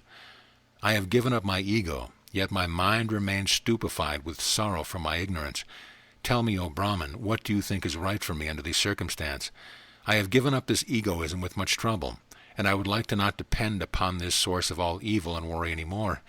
It retains its seat in the breast only to annoy me, without benefiting me by any good quality of its own. Direct me now, you men of great understanding. Chapter 16. The Inability to Control the Mind. Rama speaking. Our minds are infested with evil passions and faults, and fluctuate in their observance of duty and service to superiors, like the plumes of a peacock fluttering in the breeze. Minds eagerly and restlessly rove about at random from one place to another, like a poor village dog running far and wide in search of food. It seldom finds anything anywhere, and happening even to get a good store somewhere, it is as little content with it as a wicker vessel filled with water. The vacant mind, O sage, is ever entrapped in its evil desires. It is never at rest with itself, but roams at large like a stray deer separated from its herd. The human mind, as light as the minutest particle, is like an unsteady wave. Therefore it can have no rest in spite of its nature. Disturbed by its thoughts, the mind is tossed in all direction, like the waters of the milk-white ocean when churned by Mandara mountain. I cannot curb my mind, resembling the vast ocean in its course, subject to huge surges of passion with whirlpools of air, and beset by the whales of delusion. O Brahman, our minds run far after sensual enjoyments, like deer running towards tender blades of grass, unmindful of falling into hidden traps. The mind can never rid of its wavering state owing to its nature of habitual fickleness, resembling the restlessness of the sea. The mind, with its natural fickleness and restless thoughts, finds no repose at any place like a lion in its cage. The mind seated in the carved illusion absorbs the sweet, peaceful, and undisturbed rest of the body, like a swan sucking up pure milk from amidst the water. O chief of sages, I grieve much to find the faculties of the mind laying asleep upon a bed of imaginary delights, from which they are hard to awaken. O Brahman, like a bird in the net, I am caught by the knots of my ego, and held fast by the thread of my greed. Like dried hay on fire, the flame of my anxieties burns in my mind under the spreading fumes of my impatience. Like a clod of cold meat, I am devoured by the cruelty and greed of my heart, like a carcass swallowed by a hungry dog and its greedy mate. I am carried away, O sage, by the current of my heart, like a tree on the bank carried away by waters and waves beating upon it. I am led afar by my mind, like straw carried off by the hurricane, either to flutter in the air or fall upon the ground. My earthly mindedness has put a stop to my desire of crossing over the ocean of the world, as an embankment stops the course of a stream. The baseness of my heart lifts me up and lets me down like a log of wood, tied to a rope and dragged in and out of the well. As a child is seized when his imagination thinks he is a demon, so I find myself in the grasp of my wicked mind, representing falsities as true. It is hard to repress the mind, which is hotter than fire, more inaccessible than a hill, and stronger than a thunderbolt. The mind is attracted to its objects like a bird to its prey.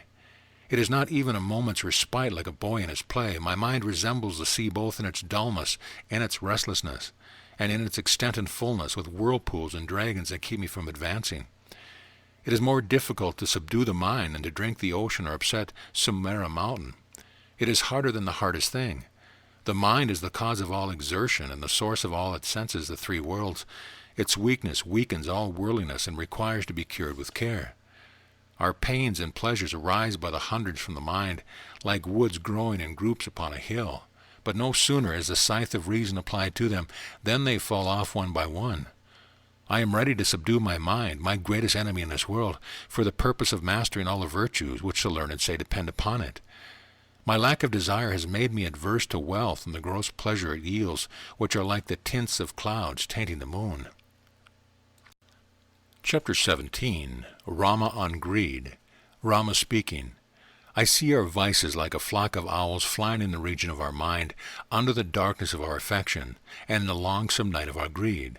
I am parched by my anxieties like wet clay under the sun, infusing an inner heat by extracting its soft moisture. My mind is like a vast and loathsome wilderness, covered under the mist of error and infested by the terrible fiend of desire that is continually floundering upon it. My wailing and tears serve only to expand and mature my anxiety, as the dews of night open and ripen the blossoms of beans and give them a bright golden color. Greed, by raising expectations in man, serves only to whirl them about, like a vortex of the sea swallows marine animals.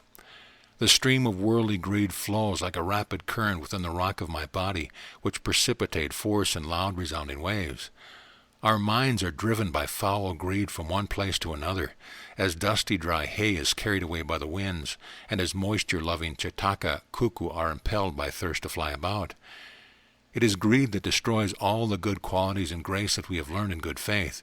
Just like a mischievous mouse gnaws the string of a musical instrument, we turn on the wheel of our cares like withered leaves upon water, like dry grass blown by the wind, and like autumn clouds in the sky. Being overpowered by greed, we are unable to reach the goal of perfection, like a bird entangled in a snare is kept from flight. I am so greatly burned by the flame of greed that I doubt whether this inflammation may be relieved even by administration of nectar. Like a heated mare, greed takes me far and farther still from my place, and brings me back to it again and again. Thus it hurries me up and down and to and fro in all directions forever. The rope of greed pulls us up and casts us down again like a bucket in the well. Man's greed leads him about like a bullock of burden. His avarice bends his heart as fast as the rope does the beast, and it is hard for him to break.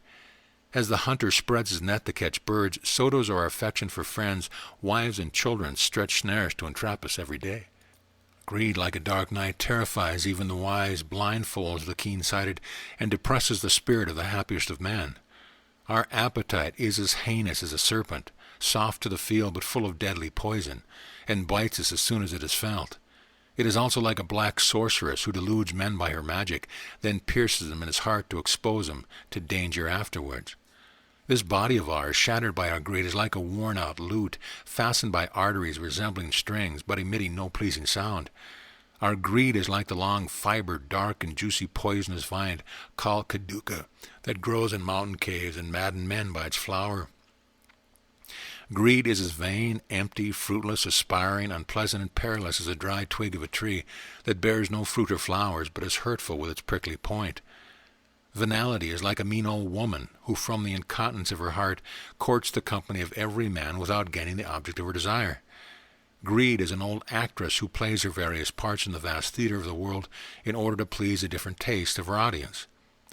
Parsimony is like a poisonous plant growing in the wide wilderness of the world, bearing old age and infirmity as it flowers and producing our trouble as it fruits. Our churlishness resembles an aged actress who attempts a manly feat she has not the strength to perform, yet keeps up the dance without pleasing anyone. Our fleeting thoughts are as fickle as peacocks soaring over inaccessible heights under the clouds of ignorance, by ceasing to fly in the daylight of reason. Greed is like a river during the rain, rising for a time with its rolling waves and afterwards lying low in its empty bed. Greed is inconstant as a female bird that changes her mates at times and quits the tree that no longer bears fruit. The greedy are as unsteady as a springing monkey that never rests at any place, but moves to places impassable by others, and craves for fruit even when satisfied. The acts of greed are as inconstant as those of chance, both of which are ever on the alert, but never attended with their sequence. Our venality is like a black bee sitting on a lotus of our hearts, where it buzzes above, below, and all about. Of all worldly evils, greed is the source of the longest sorrow. She exposes even the most secluded man to peril. Greed, like a group of clouds, is filled with a thick mist of air, obstructing the light of heaven and causing a dull insensitivity. Penury, which seems to gird the breasts of worldly people with chains of gems and jewels, binds them like beasts with halters about their neck. Covetousness stretches itself long and wide and presents to us a variety of colors like a rainbow. It is equally unsubstantial without any property, as the iris, resting in vapor and vacuum and being only a shadow itself. It burns away our good qualities as fire does dry hay. It numbs our good sense as frost freezes the lotus. It grows our evils as autumn does the grass. It increases our ignorance as winter prolongs the night. Greediness is an actress on the stage of the world. She is like a bird flying out of the nest of our house, like a deer running about in the desert of our hearts, and like a lute making us sing and dance at a tune. Our desires, like great waves, toss us about in the ocean of our earthly cares. They bind us fast to delusion like chains bind an elephant. Like the banyan tree, they produce the roots of our regeneration, and like moonbeams, they put our budding sorrows to bloom. Greed is a jewel-encrusted box filled with misery, decrepitude, death, disorder, and disaster, like a mad, drunken dance. Our wishes are sometimes as pure as light, and at other times as foul as darkness. Now they are as clear as the Milky Way, and again as obscure as the thickest mist. All our bodily troubles are avoided by abstaining from greed, just as we are freed from fear of night demons at the dispersion of darkness. As long as men remain in dumbness and mental delirium, they are subject to the poisonous colic of greed. Men may get rid of their misery by freeing themselves from anxiety. The abandonment of cares is said to be the best remedy for greed. As fish in a pond fondly grasp bait in an expectation of a morsel, so the avaricious lay hold of anything, be it wood or stone or even a bit of straw. Greed, like an acute pain, excites even the gravest of men to motion, just like the sunshine raises lotus blossoms above the water. It is comparable to bamboo in its length, hollowness, hard knots, and thorny prickles, and yet it is entertained with hopes that it might yield manna and pearls. It is a wonder that high-minded men have been able to cut off this almost unseverable knot of greed by the glittering sword of reason, because neither the edge of the sword nor the fire of lightning nor the spark of a red-hot iron are sharp enough to sever the keen greed seated in our hearts. It is like the flame of a lamp which is bright but blackening and acutely burning at its end, fed by the oily wicks. It is vivid but never handled by anyone. Penury has the power of demeaning in a moment the best of men to the baseness of straw in spite of their wisdom, heroism, and gravity in other respects. Greed is like the great valley of the Vindhya hills, beset with deserts and impenetrable forests, terrible and full of traps laid by the hunters, filled with dust and mist. One single greed has everything in the world for its object, and though seated in its breast, it is imperceptible to all. It is like the undulating milky ocean in its fluctuating world, sweeping all things, yet regaling mankind with its odorous waves. Chapter 18. Denunciation of the Body. Rama speaking. This body of ours that's stretched upon on earth is only a mass of human entrails and tendons, tending to decay and disease, and to our torment alone. It is neither quiescent nor wholly sentient, neither ignorant nor quite intelligent. Its inherent soul is a wonder, and reason makes it grateful or otherwise. The skeptic is doubtful of its inertness and exercise of intellect, and unreasonable and ignorant people are ever subject to error and illusion. The body is as easily gratified with a little as it is exhausted in an instant. Hence there is nothing so pitiable, abject, and worthless as our bodies. The face is as frail as a fading flower. Now it shoots forth its teeth like filaments, and now it dresses itself with blooming and blushing smiles as blossoms. The body is like a tree. Its arms resemble the branches, the shoulder blades like stems, the teeth are rows of birds, the eye holes like the hollows, and the head is like a big fruit. The ears are like two woodpeckers, the fingers on both hands and feet are like so many leaves of the branches. The diseases are like parasite plants, and the acts of the body are like axes felling this tree, which is the seat of the two birds, the soul and intelligence. This shady tree of the body is only the temporary resort of a passing soul. Whether it be related or unrelated to anyone, or whether reliable or not. What man is there, O venerable fathers, who would stoop to reflect that each body is repeatedly assumed only to serve as a boat to pass over the sea of the world? Who can rely on his body with any confidence, a body like a forest full of holes abounding in hairs that resemble trees? The body composed of flesh, nerves, and bones, resembling a drum without any musical sound. Yet I sit watching it like a cat. Our bodies are like trees growing in the forest of the world, bearing the flowers of anxiety and perforated by the worms of sorrow and misery, ridden by the apish mind. The body with its smiling face appears like a good plant, bearing both good and bad fruit, but it has become home for the snake of greed and the crows of anger. Our arms are like the branches of trees, and our open palms like beautiful clusters of flowers. The other limbs are like twigs and leaves continually shaken by the breath of life. The two legs are the erect stems and organs of the seats of the birds of sense. Its youthful bloom is a shade for the passing traveler of love. The hanging hairs of the head resemble long grass growing on a tree, and egoism, like a vulture, cracks the ear with its hideous shrieks. Our various desires are like the hanging roots and fibers of a fig tree that seem to support the trunk of its body, but is worn out by labor to become unpleasant. The body is the big home of its owner's ego, and therefore it is of no interest to me whether it lasts or falls. This body, linked with its limb like beast of burdens to labor, the home of its mistress, greed painted over her passions, affords me no delight whatever. This abode of the body, built with its framework of backbone and ribs and composed of cellular vessels tied together by ropes of the entrails, is no way desirable to me. This mansion of the body, tied with strings of tendons, built with the clay of blood and moisture and plastered white with old age, is in no way suited to my liking. The mind is the architect and master of this bodily dwelling, and our activities are its support and servants. It is filled with error and delusion, which I do not like. I do not like this dwelling of the body with its bed of pleasures on one side, and its childlike cries of pain on the other, and where our evil desires work like its shouting handmaids. I cannot like this body. It is like a pot of filth, full of the foulness of worldly affairs and mouldering under the rust of our ignorance. It is a hovel standing on two props of our heels, supported by the two posts of our legs. It is no lovely house where the external organs are playing their parts, while its mistress, understanding, sits inside with her brood of anxieties. It is a hut thatched over with the hairs on the head, decorated with the turrets of the ears, and adorned with jewels on the crest, which I do not like. This house of the body is walled about by all its members, and beset by hairs growing on it like ears of grain. It has an empty space of the belly with which one I do not like. This body with its nails are those of spiders, and its entrails growling within like barking dogs, and the internal winds emitting fearful sounds is never delightsome to me. What is this body but a passage for the ceaseless inhaling and breathing out of the vital air? Its eyes are like two windows continually opened and closed by the eyelids. I do not like a mansion such as this. This mansion of the body, with its formidable door to the mouth and ever-moving bolt of the tongue and bars of the teeth, is not pleasant to me. This house of the body, having the whitewash of ointments on the outer skin, and the machinery of the limbs in continuous motion, its restless mind boring its base like a mischievous mouse, is not liked by me. Sweet smiles, like shining lamps, serve to lighten this house of the body for a moment, but it is soon darkened by a cloud of melancholy, wherefore I cannot be pleased with it. This body, the abode of disease and subject to wrinkles and decay of all kinds of pain, is a mansion with which I am not pleased.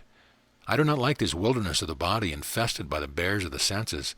It is empty and hollow within, with dark groves of entrails inside.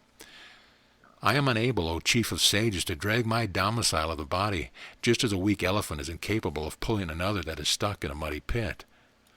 Of what good is affluence or royalty, this body and all its efforts to a person when the hand of time must destroy them all in a few days? Tell me, O sage, what is charming in this body, that is only a composition of flesh and blood, both within and without, and frail in its nature? The body does not follow the soul upon death. Tell me, sage, what regard should the learned have for such an ungrateful thing as this?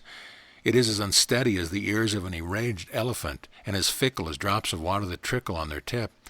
I should like, therefore, to abandon it before it comes to abandon me. It is as tremendous as the leaves of a tree shaken by a breeze, and oppressed by disease and fluctuations of pleasure and pain. I have no relish in its pungency and bitterness. With all its food and drink forevermore, it is as tender as a leaflet, and it is reduced to leanness in spite of all our cares, and runs fast towards its dissolution. It is repeatedly subjected to pleasure and pain, and to the succession of affluence and destitution, without being ashamed of itself as a shameless, vulgar herd. Why nourish this body any longer when after its enjoyment of prosperity and exercise of authority for a length of time, it acquires no excellence nor durability? The bodies of the rich and poor are alike subject to decay and death at their appointed times.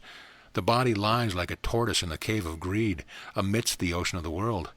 It remains there in the mud of a mute and torpid state, without any effort for its liberation. Our bodies float like heaps of wood on the waves of the world, finally serving as fuel for a funeral fire, except a few which pass for human bodies in the sight of the wise. The wise have little to do with this tree of the body, which is beset by evils like harmful orchids about it, and produces the fruit of perdition. The body, like a frog, lies merged in the mire of mortality, where it perishes no sooner it is known to have lived and gone. Our bodies are as empty and fleeting as gusts of wind passing over dusty ground. Nobody knows from where they come or where they go. We know not the travels of our bodies, as we do not know those of the wind, light, and our thoughts. They all come and go, but from where and to where we know nothing.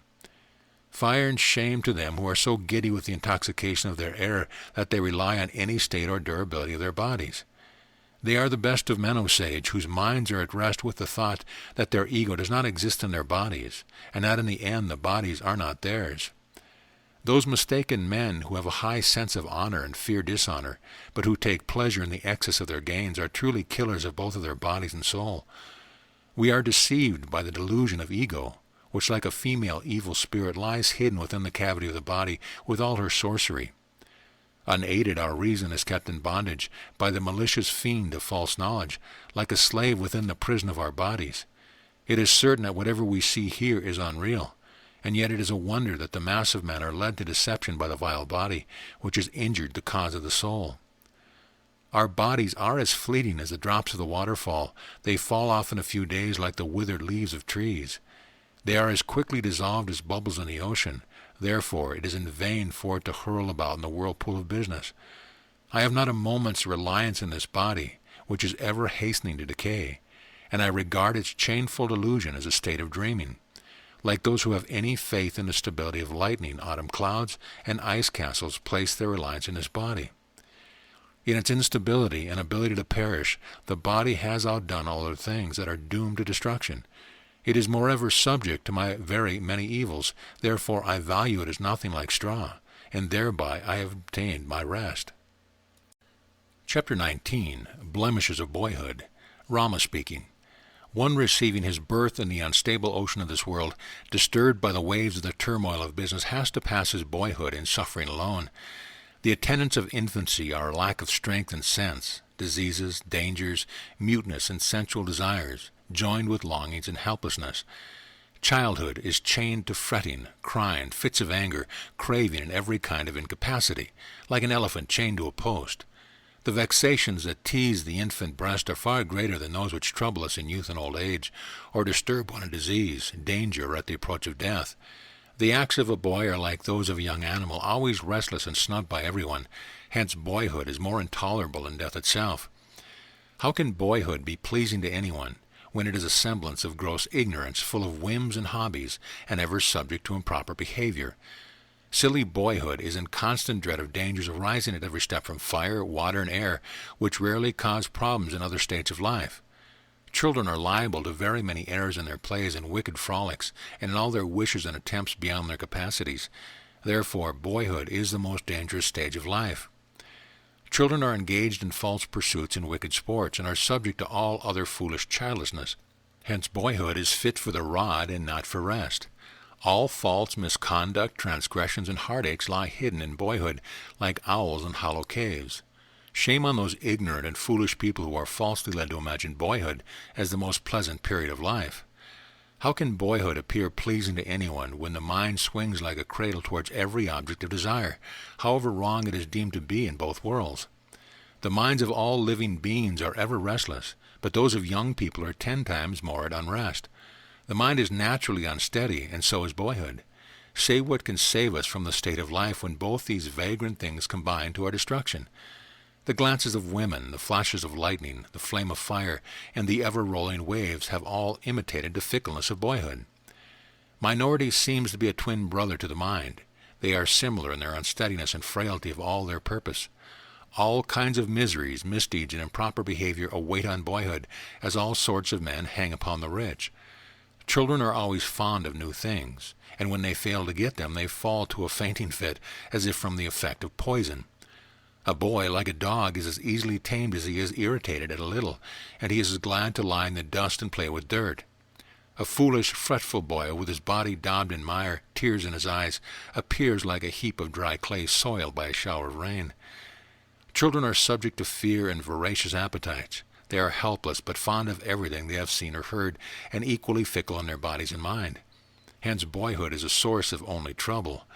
The foolish and helpless child becomes sad in sorrow when he fails to get the object of his fancy, and thwarted from the thing desired. Children have much difficulty to get at the thing they want, and which they can ask only by indistinct words. Hence no one suffers so much as children. A boy is as much irritated by the eagerness of his whimsical desire as a patch of ground in the desert is parched by the summer heat. On entering school, a boy is subjected to correction, which are as painful to him as goading in chains to an elephant. Boyhood, ever fond of toys and trifles, is continually afflicted by a great many whims and hobbies and a variety of false fancies. How can it be said that senseless childhood is a happy state of life when the child is led by its ignorance to swallow everything in the world, and to wish to lay hold on the moon in the sky?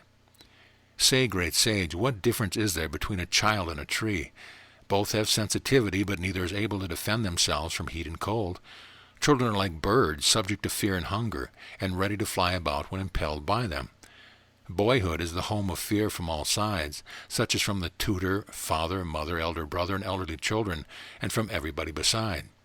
Hence the hopeless state of childhood, full of faults and errors, and addicted to sports and thoughtlessness, cannot be satisfactory to anybody. Chapter 20. Denunciation of Youth.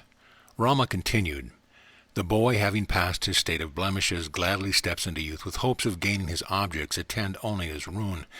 At this time the unconscious youth feels the wanton inclinations of his loose mind, and goes on falling from one tribulation to another. He is overcome like one subdued by the power of delusive Kamadeva, or goddess desire, lying hidden in the cavity of his heart. His ungoverned mind gives rise to loose thoughts like those of a voluptuous woman, and those serve to beguile him like magic black collyrium eyeliner in the hands of children. Vices of the most heinous kind overcome persons of such minds in their youth and lead them to their ruin. The path of youth leads through a maze of errors to the gate of hell. Those who have been left uncorrupt by their youth are not to be corrupted by anything else.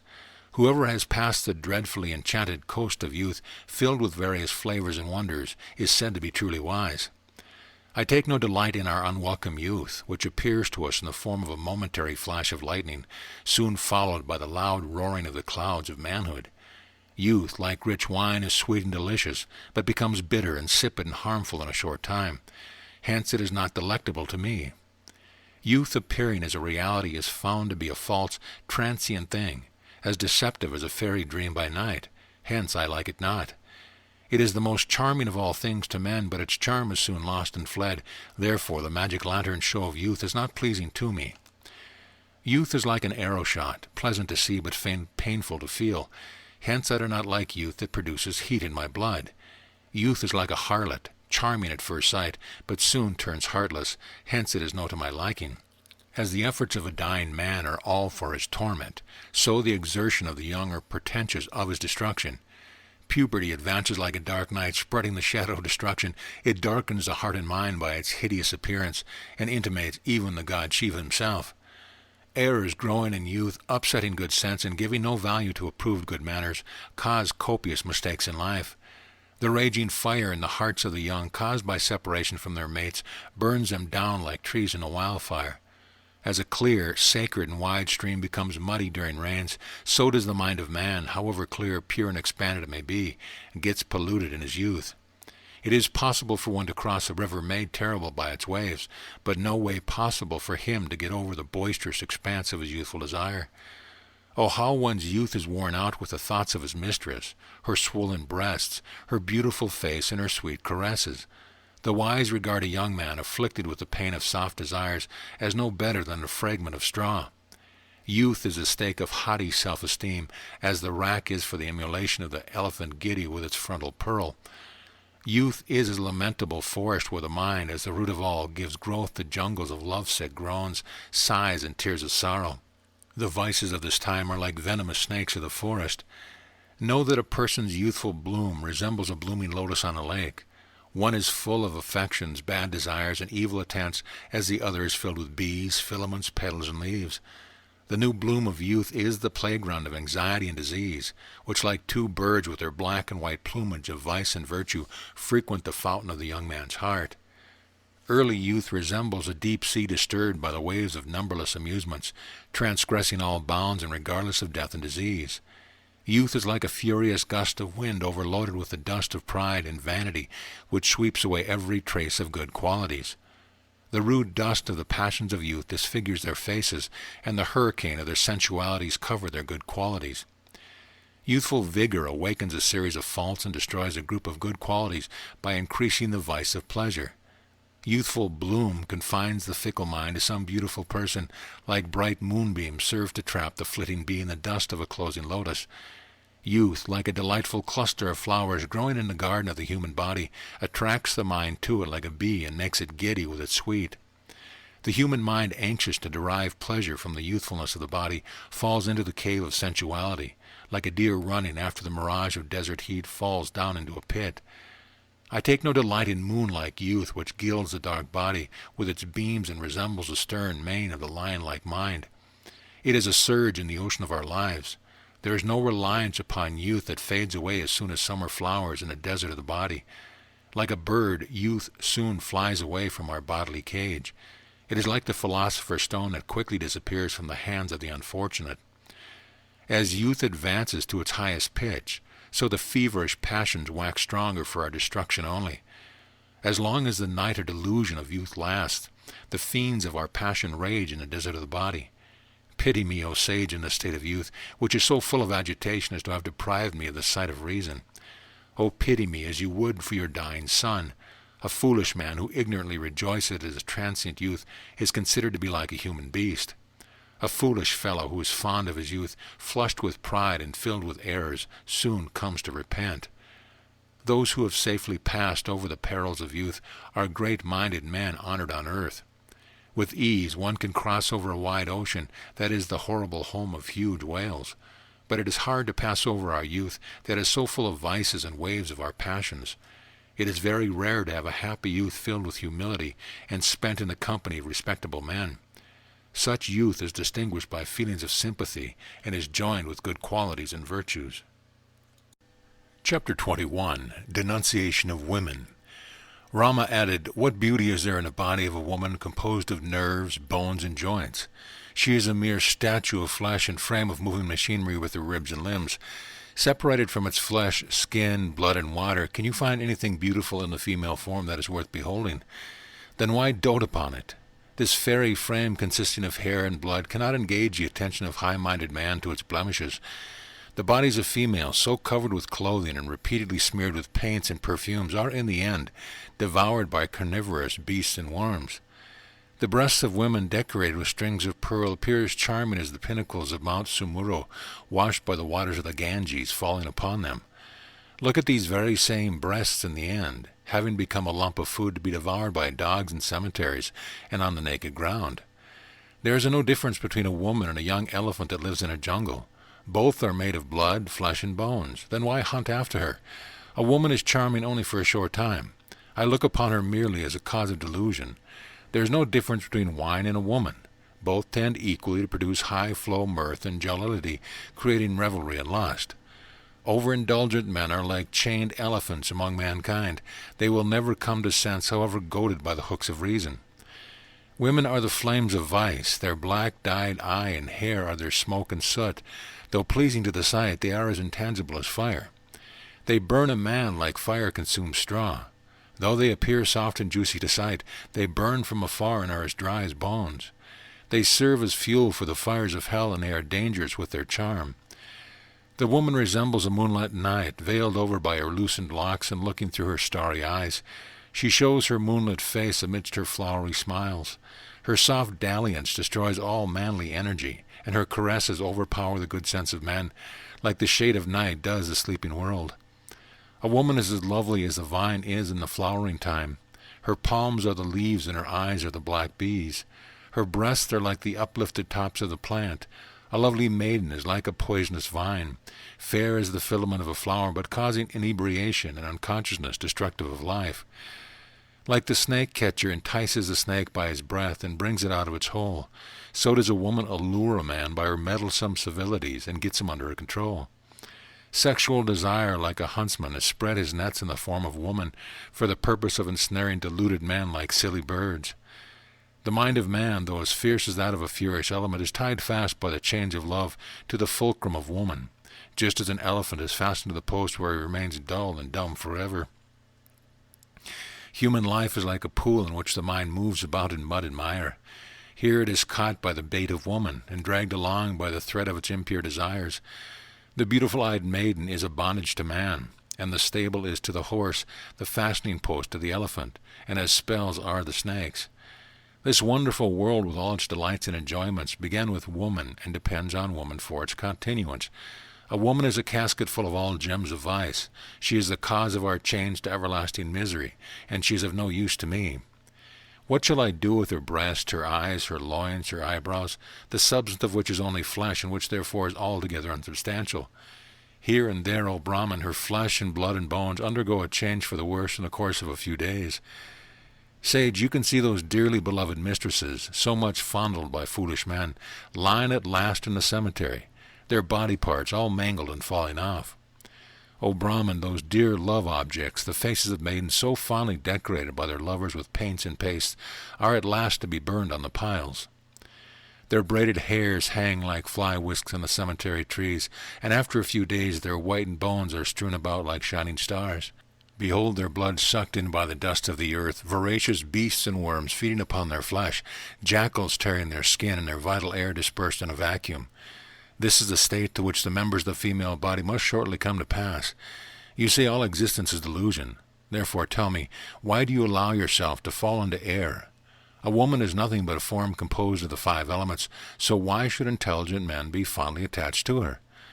Men's longing for women is like the sutta vine, which stretches its sprigs to a great length, but bears plenty of bitter and sour fruit. A man blinded by greed for his mate is like a deer that has strayed from its herd, not knowing which way to go, lost in a maze of illusion. A young man under the control of a young woman is as lamentable as an elephant in pursuit of his mate that has fallen into a pit of Vindhya mountain. He who has a wife has an appetite for enjoyment on earth, but one without her has no object of desire. Abandonment of his wife amounts to abandonment of the world, and forsaking the world is the path to true happiness. I am not content, O Brahman, with these unmanageable employments, which are as flickering as the wings of bees, and are as soon at the end as they were born. From my fear of repeated birth, decay, and death, I long only for the state of supreme bliss. Chapter 22. Denunciation of Old Age. Rama speaking. Boyhood has scarcely lost its boyishness when it is overtaken by youth, which is soon followed by a ruthless old age that devours the other two.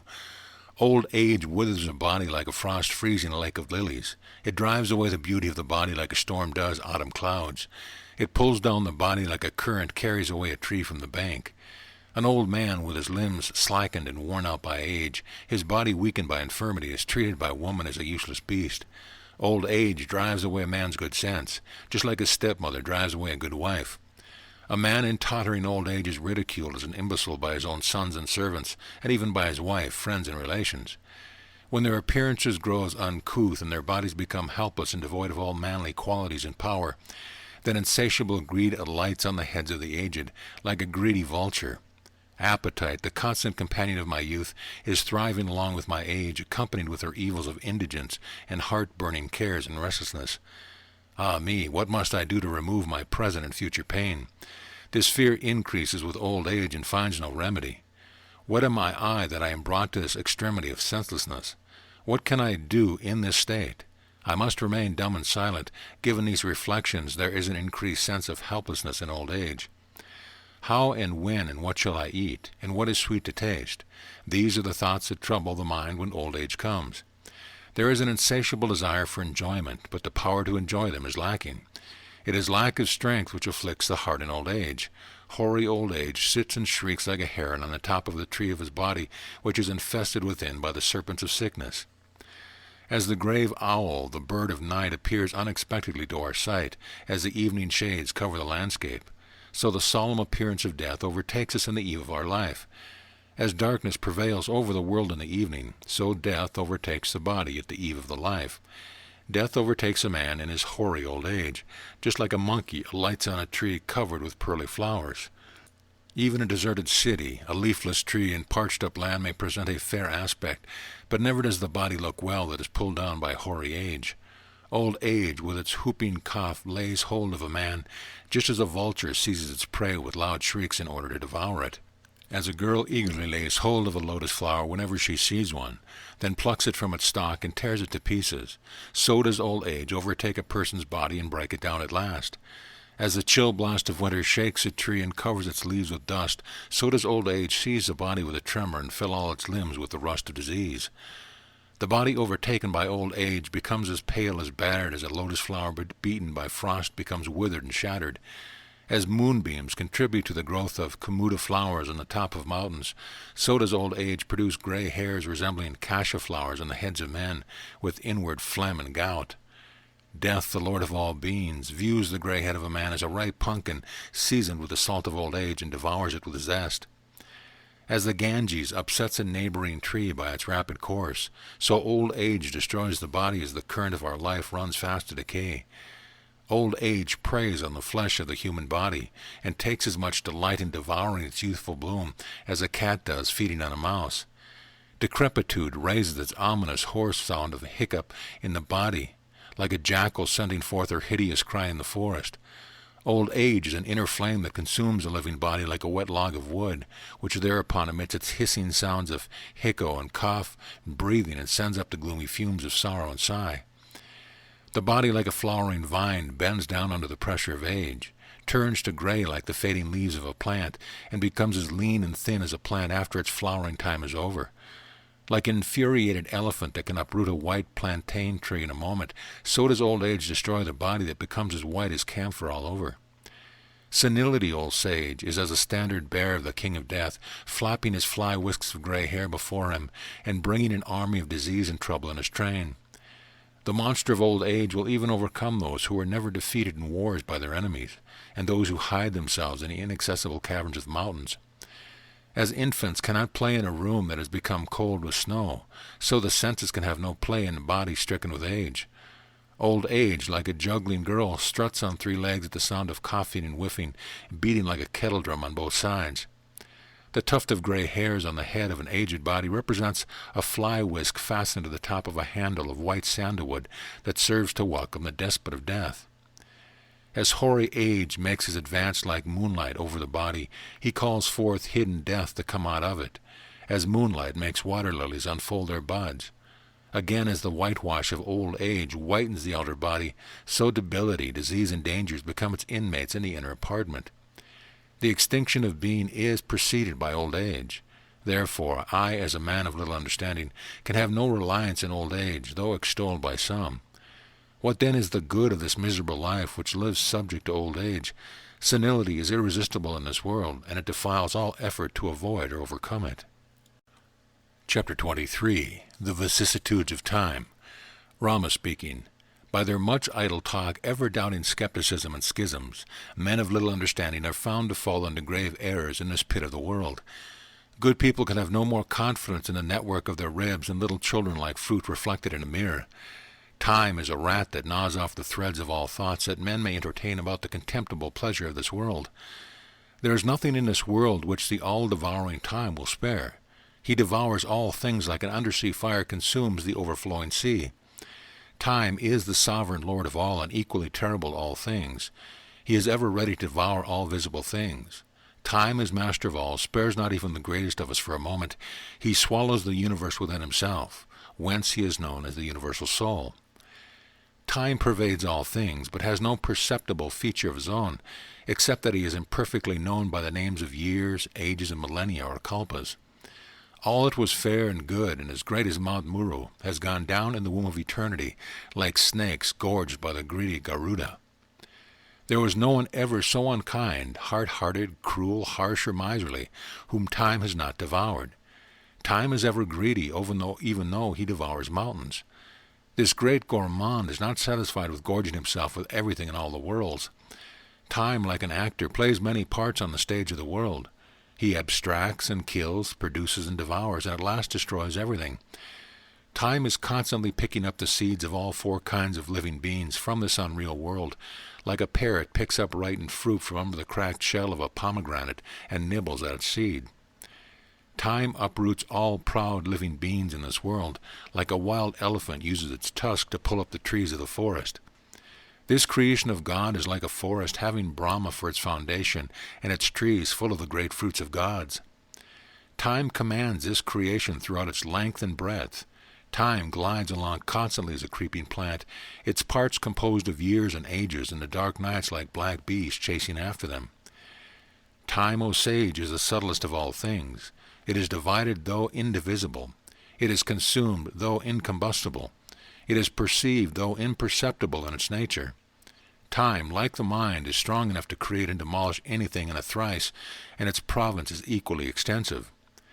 Time is a whirlpool to man, and man, being accompanied with desire, his insatiable and uncontrollable mistress, and delighting in illicit enjoyments, time makes him do and undo the same thing over and over again.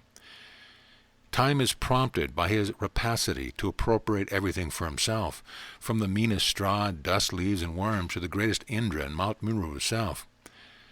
Time is the source of all malice and greed, and the spring of all misfortunes, and cause of the intolerable fluctuations of our state.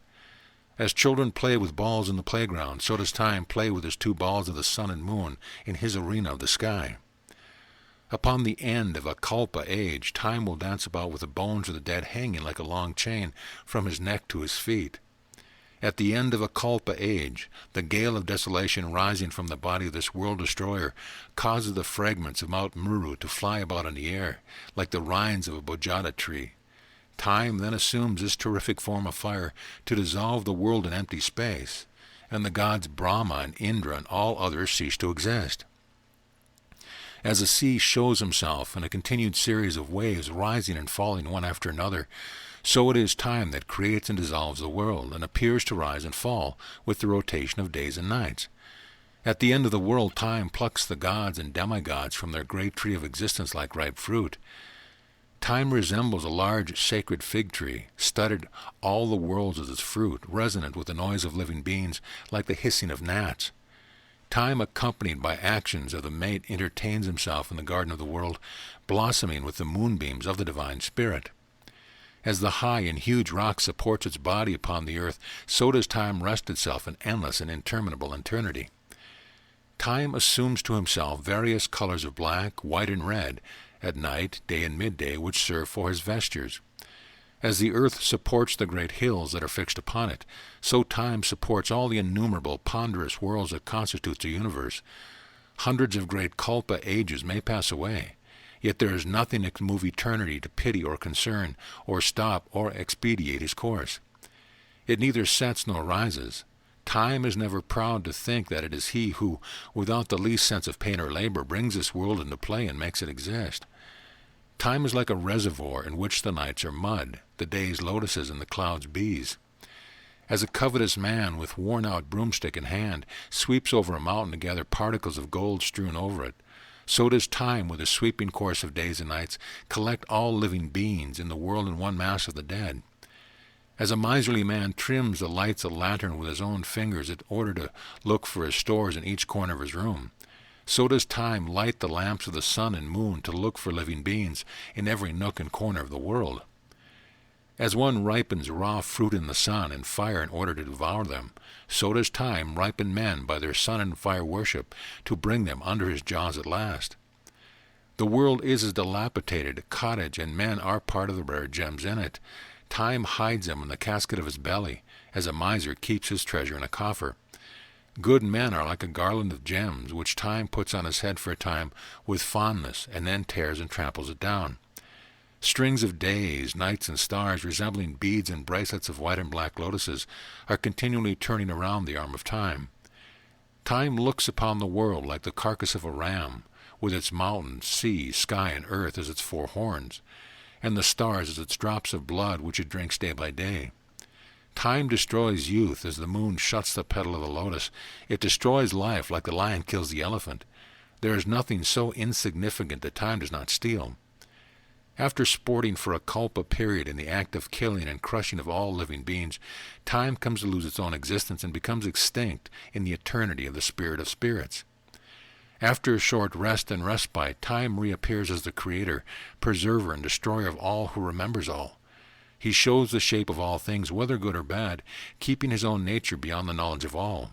Thus does time expand and preserve, and finally dissolve all things by way of sport. Chapter 24. The Ravages of Time. Rama continued, Time is a self-willed sportsman like a prince, who is inaccessible to danger and whose powers are unlimited. This world is like a forest of a sporting ground of time, where the poor deluded worldlings are caught in a snare like bodies of wounded stags.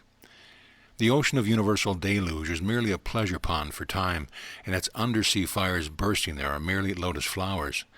Time makes his breakfast of this vapid and stale earth, flavored with the milk and curd of the seas of the names. His wife Chandi, with her train of matras, the Furies, ranges all about this wide world like a ferocious tigress. The earth with her waters like a bowl of wine in the hand of time, dressed and flavored with all sorts of lilies and lotuses. In the hand of time, the lion with his huge body and startling mane, his loud roaring and tremendous groans, seemed like a caged bird of sport. Mahakala, transcendent time, like a plain young cuckoo, appears in the figure of a blue autumn sky, warbling as sweet as the notes of a lute of a gourd in the music of the spheres. The restless bow of death is found flinging its sorrowful arrows with ceaseless thunderclaps on all sides. This world is like a forest in which sorrows range about like playful apes, and time, like a sportive prince in this forest, is now wandering, now walking, now playing, and now killing his game. Chapter 25. The Play of Death. Time stands the foremost of all deceitful players in this world. He acts the double parts of creation and destruction, and of action and fate. The existence of time is known to us only through action and motion, which binds all beings in the succession of thoughts and acts. Fate is that which frustrates the acts of all created beings, like the beat of the sun serves to dissolve a snowpack. This wide world is a stage on which the giddy mob dances about in their appointed times. Time has a third name of a terrifying nature, known as Kritanath, or Fate, who in the form of Kapalika, one holding human skulls in his hand, dances about in the world. This dancing and loving Krinanth Fate is accompanied by his consort called Destiny, by whom he is greatly attached.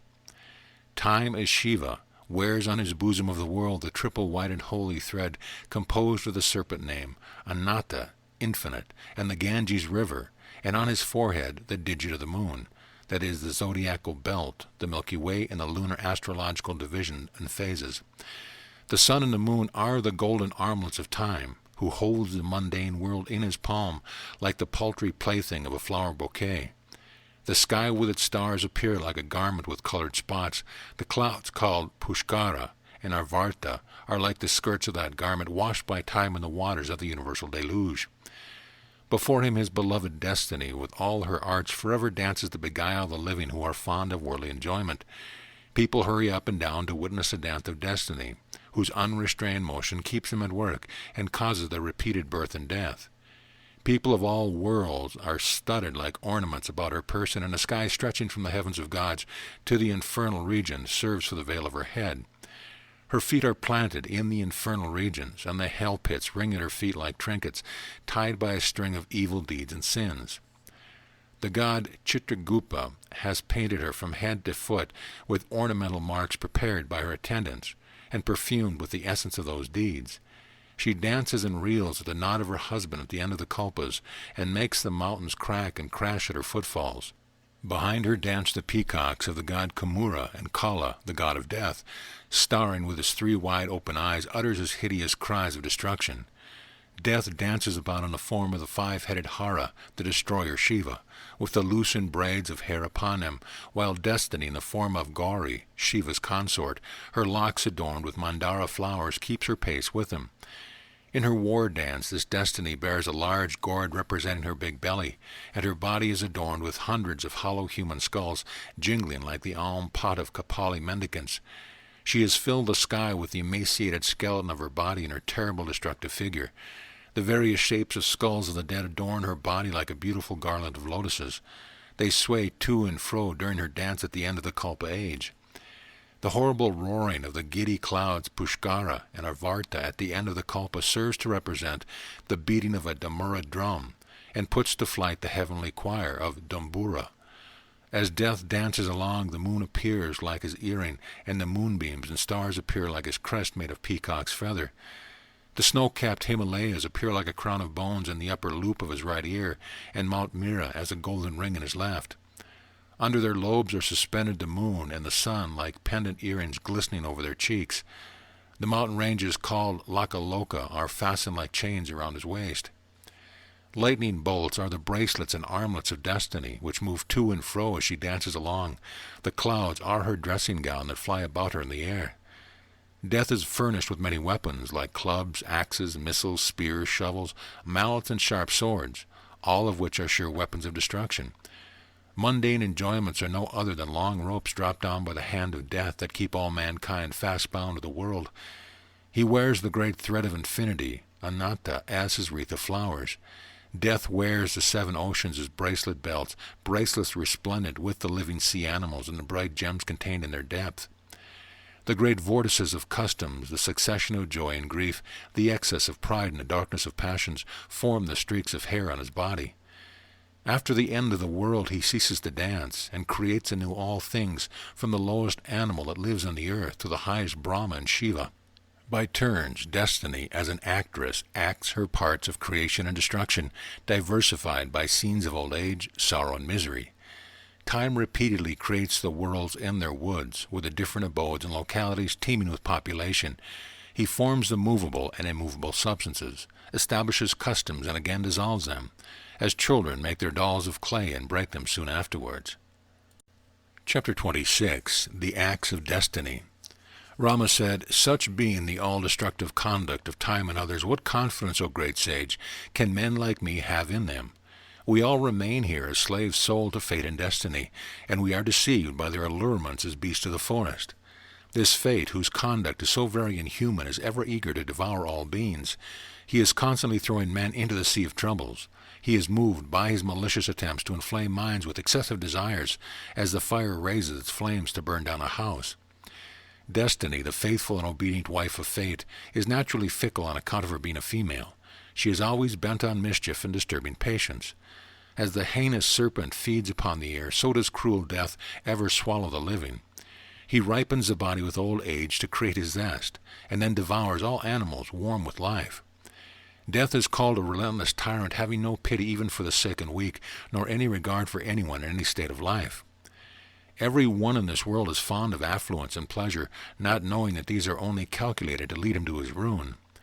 Life is very unsteady. Death is very cruel. Youth is very frail and fickle, and boyhood is full of dullness and unconsciousness. Man is defiled by his worldliness, his friends are then to the world, his enjoyments are the greatest of his disease in life, and his greed and ambition are his ever-alluring mirage. Our very senses are our enemies, before which even truth appears as a falsehood. The mind is the enemy of the mind, and self is the enemy of self. Self-esteem is stained. Intelligence is blamed for its deception. Our actions are attended with bad results, and our pleasures tend only to effeminacy. All our desires are directed to enjoyments. Our love of truth is lost. Our women are the symbol of vice, and all that was once so sweet has become tasteless and vapid. Things that are not real are believed as real. They have become the cause of our pride by hardening us in untruth and keeping us from the light of truth. My mind is at a loss to think what to do. It regrets its increased appetite for pleasure and for its lack of self-denial. My sight is dimmed by the dust of sensuality. The darkness of self-esteem prevails over me. I am never able to reach purity of mind, and truth is far away from me. Life has become uncertain, and death is always advancing near. My patience is disturbed, and there is an increased appetite for whatever is false. The mind is soiled by dullness, and the body is filled with overindulgence in eating, and is ready to fall. Old age exults over the body, and sins are conspicuous at every step. Youth flies fast away despite our care to preserve it. The company of the good is at a distance. The light of truth shines from nowhere, and I can have no recourse to nothing in this world. The mind is stupefied within itself, and its contentment is fled. There is no rise of enlightenment sentiments in it, and meanness makes the mind's advance to enlightened sentiments only more distant. Patience is converted into impatience. Man is subject to the states of birth and death. Good company is rare, but bad company is always within everyone's reach. All individual existences are liable to appear and disappear. All desires are changed to the world, and all worldly beings are constantly seen to be led away to where, necessarily, no one can tell. What reliance can there be on human life when the points of the compass become indistinct and indiscernible, when countries and places change their positions and names, and when even mountains are liable to be dilapidated? What reliance can there be on man when the heavens are swallowed in infinity, when this world is absorbed in nothingness, and the very earth loses her stability? What reliance can there be on men like ourselves when the very seas are liable to be dried up, when the stars are doomed to fade away and disappear, and when the most perfect of beings are liable to disillusion? What reliance can there be on men like us when even the demigods are liable to destruction, when the polar star is known to change its place, and when the immortal gods are doomed to mortality? What reliance can there be on men like us when Indra is doomed to be defeated by demons, when even death is hindered from his aim, and when air currents cease to move?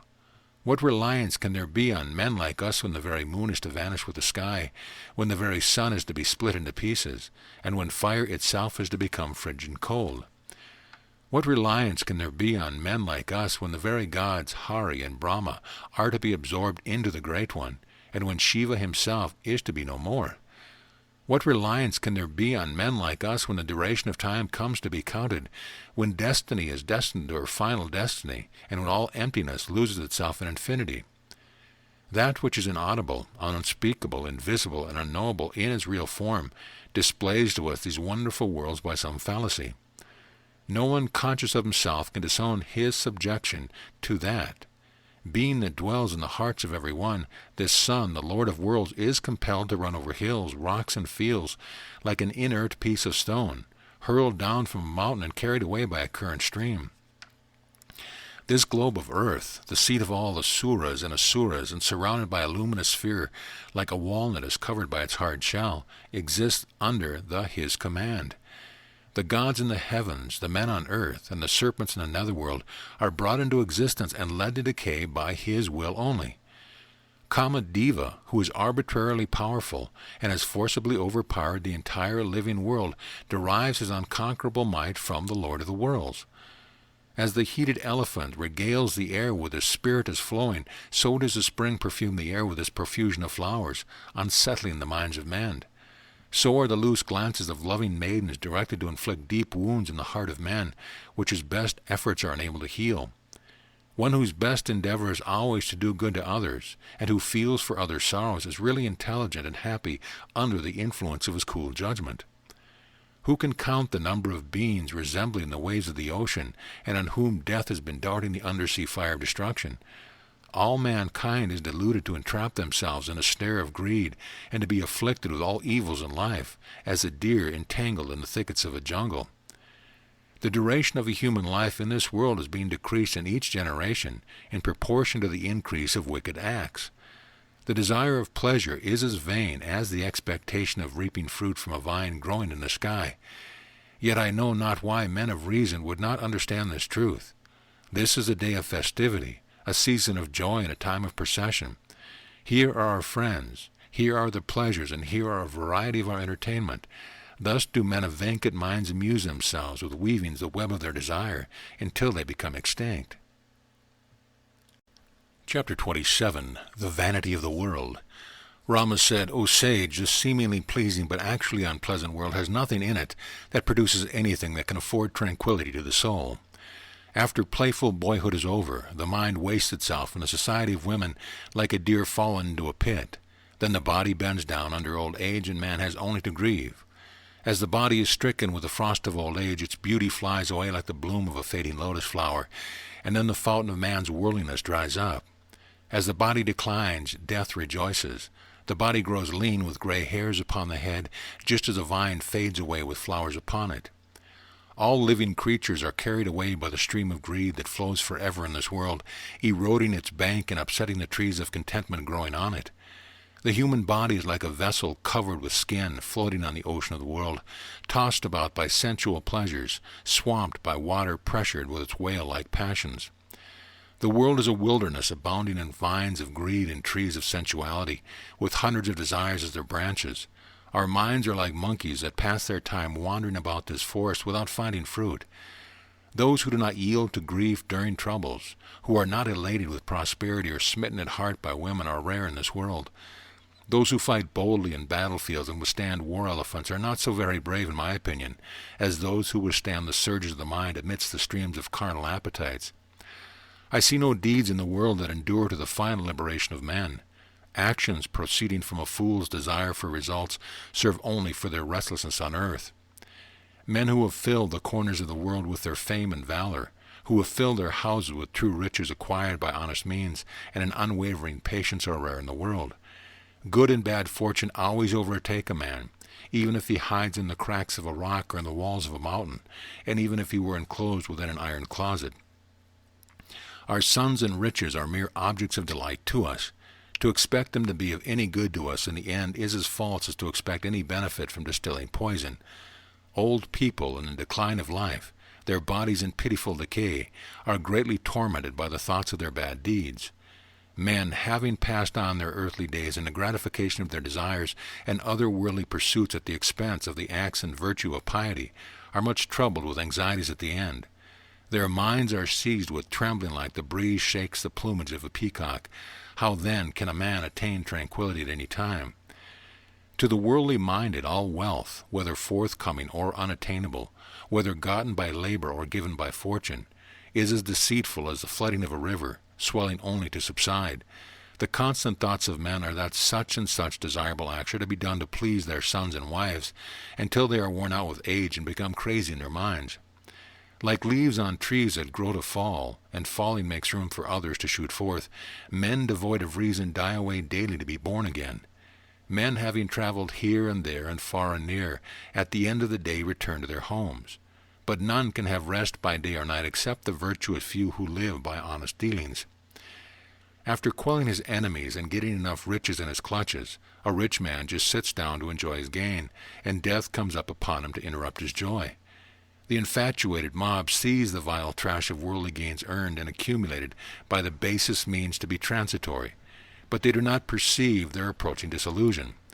Loving their lives and making faces at others' death, men are like a herd of sheep bound to the stake, staring at the slaughter of their fellows, yet still feeding themselves to fall as death-fattened victims. Multitudes of people on earth forever appear and disappear like the waves at sea. Who can tell from where they come or where they return? Women are as delicate as poisonous vines with their red petal lips and garments, their eyes as busy as fluttering bees. They are killers of mankind and stealers of their ravished hearts. Men are like passengers in a procession who wander from side to side to join at the place of their meeting.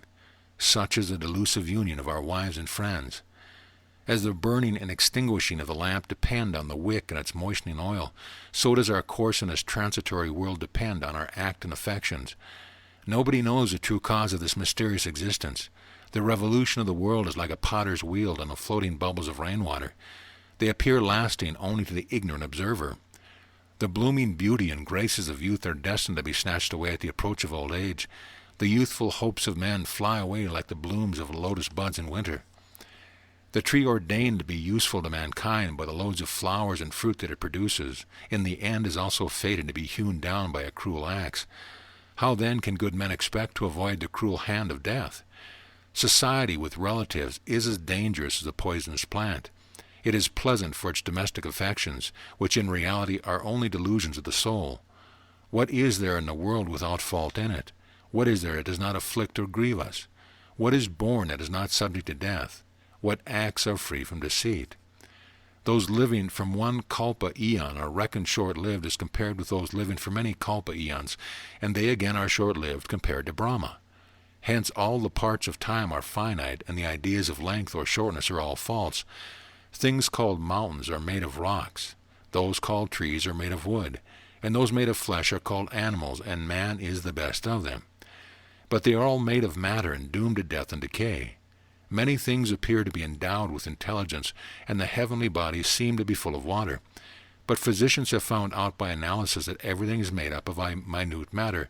No wonder that all this should appear miraculous to the mind, because even man's dreams appear so fascinating to them. Even in old age, those corrupted by their greed will not accept sermons on their eternal concern. They think they are as false as the flower of vine growing in the sky. People's minds are deluded to want the state of their superiors, but as they try to lay hold of the fruits of the green vine that is out of their reach, they fall still lower like beasts from the top of a hill. Young men who spend their wealth on personal gratifications are as useless as plants growing in the bowels of a deep and inaccessible cavern, spreading their leaves, branches, flowers, fruit, and shade to the use of nobody. Men are found to resemble black antelopes in their wanderings. Some of them wander about the sweet, soft, and beautiful sceneries of the country. Others roam in sterile tracts in boundless forests. The diverse daily acts of nature are all inherently pernicious. For a time they appear pleasant and ravishing to the heart, but they are attended with pain in the end, and they fill the mind of the wise with dismay. Man is addicted to greed, and is prone to a variety of wicked shifts and plots. Now a good man cannot be found even in a dream. There is no act which is free from difficulty. I know not how to pass this state of human life.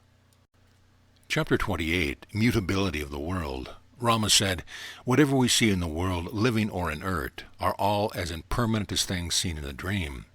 The hollowed desert that appears as a dried bed of sea today will be found tomorrow to be a running flood from the accumulation of rainwater. What today is a mountain reaching the sky covered with extensive forest is in course of time leveled to the ground, and afterwards is dug into a pit. The body that today is clothed with garments of silk, decorated with garlands and fragrance, tomorrow is to be cast away naked into a ditch. What is seen to be a city today, busy with the bustle of various occupations, passes in the course of a few days into the condition of an uninhabited wilderness. The man who is very powerful today and presides over principalities, in a few days is reduced to a heap of ashes. The very forest that is so formidable today, appearing as blue as the blue skies, with the passage of time turns into a city with its banners hoisted in the air. In time, a formidable jungle of thick forest becomes a tableland like Mount Meru. Water becomes land, and land becomes water. Thus the world with all its contents composed of wood, grass, and water becomes something else in the course of time. Our boyhood and youth, bodies and possessions are only transient things. They change from one state to another like the ever-fluctuating waves of the ocean. Our lives in this world are as unsteady as the flame of a lamp placed by a draught of an open window. The splendor of all objects in the three worlds is as flickering as the flash of lightning. As a granary stored with heaps of grain is exhausted by its continuous waste, so is the stock of life spent away by its repeated respirations. The minds of man are as fluctuating as a flag waving in the air. They are filled with the dust of sin, indicating their wavering between the path of heaven and hell. The existence of this delusive world is like an actress on a stage, shuffling her vest as she trudges along in her dancing. Its scenes are as changing and fascinating as those of a magic city. Its dealings are as bewitching and momentary as the glance of a jungling girl. The stage of the world presents us with a scene of continued dancing, and the deceptive glances of her eyes resemble the fleeting flash of lightning. The days of great men, their glories and deeds, are retained only in our memories, and in short time such must be with us also. Many things are decaying and renewing day by day. In this ever-changing world there is no end to this accursed course of events. Man degenerate into lower animals, and those again rise to humanity. Gods become no gods. There is nothing that remains the same. The sun's rays reveal everything in light, and it watches over the rotations of days and nights. Like time, it is a witness to the dissolution of all things. The gods Brahma, Vishnu, and Shiva, and all material productions are reduced to nothing. Like an undersea fire that exists under the waters of the deep, heaven, earth, the air, the sky, the mountains, the rivers, and all the quarters of the globe are subject to destruction like dry fuel by the all-destroying fire of the last day. Riches and relatives, friends, servants, and wealth are of no pleasure to him who is in constant dread of death. All these are delightful to a sensible man only so long as the monster of death does not appear before the eye of his mind. We have prosperity at one moment, succeeded by adversity at another. We have health at one time, followed by sickness soon after. What intelligent being is there who is not misled by these delusions of the world which show things other than what they are and serve to bewilder the mind? The world is as varying as the face of the skies. One moment it is black as dark clay, and the next it is bright with the golden colors of fair light. It is now overcast by blue clouds resembling the blue lotuses of a lake. It roars loudly for a time, and then suddenly is dumb and silent. Now it is studded with stars, then glowing with the glory of the sun, then graced by the pleasant moonbeams, and finally no light at all. Who is there so sedate and firm that he is not terrified at these sudden appearances and disappearances, at the momentary durations and final dissolution of worldly things? What is the nature of this world in which we are overtaken by adversity at one moment and elated by prosperity at another, where one is born at one time and dies at another? One that was something else before is born as a man in this life, then is changed to another state in course of a few days. Thus there is no being that remains steadily in the same state. A pot is made of clay, and cloth is made of cotton, and they are still the same dull materials of what they were composed. Thus there is nothing new in this world that was not seen or known before. There is nothing that does not change its form. The act of creation and destruction, of diffusion, production, and preservation follow one another like the revolution of day and night appear to man. Sometimes it happens that a weak man slays a hero, or one individual kills hundreds. So also a commoner becomes a nobleman. Thus everything is changeful in this varying world. These bodies of men are always changing their state and are like bodies of water rising and falling in waves whipped by the motion of wind. Boyhood lasts only a few days. Then it is succeeded by youth, which is as quickly followed by old age. If there is no identity for the same person, how can one rely on the uniformity of external objects? The mind that gets delighted one moment becomes dejected in the next, then assumes its equanimity at another, is indeed as changeful as an actor. The Creator, who in his work of creation is ever turning one thing into another, is like a child who makes and breaks his doll without concern. The actions of producing and harvesting, of feeding and destroying, come by turns to mankind like the rotation of day and night. Neither adversity nor prosperity is of long duration with worldly people. They are ever subject to appearance and disappearance by turn. Time is a skillful player and plays many parts with ease, but he is chiefly skilled in tragedy, and he often plays his tragic part in the affairs of men. All beings, according to their past good and bad deeds, are produced like fruit in the great forest of the universe.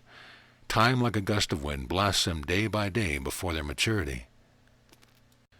Chapter 29. Unreliability of Worldly Things. Rama speaking. Thus my heart is consumed by the wildfire of those great worldly evils, and there rises in me no desire of enjoying them, as there rises no mirage from a lake. My existence on earth gets bitter day by day, and though I have not some experience in it, yet its associations have made me as sour as a neem plant by its immersion in water.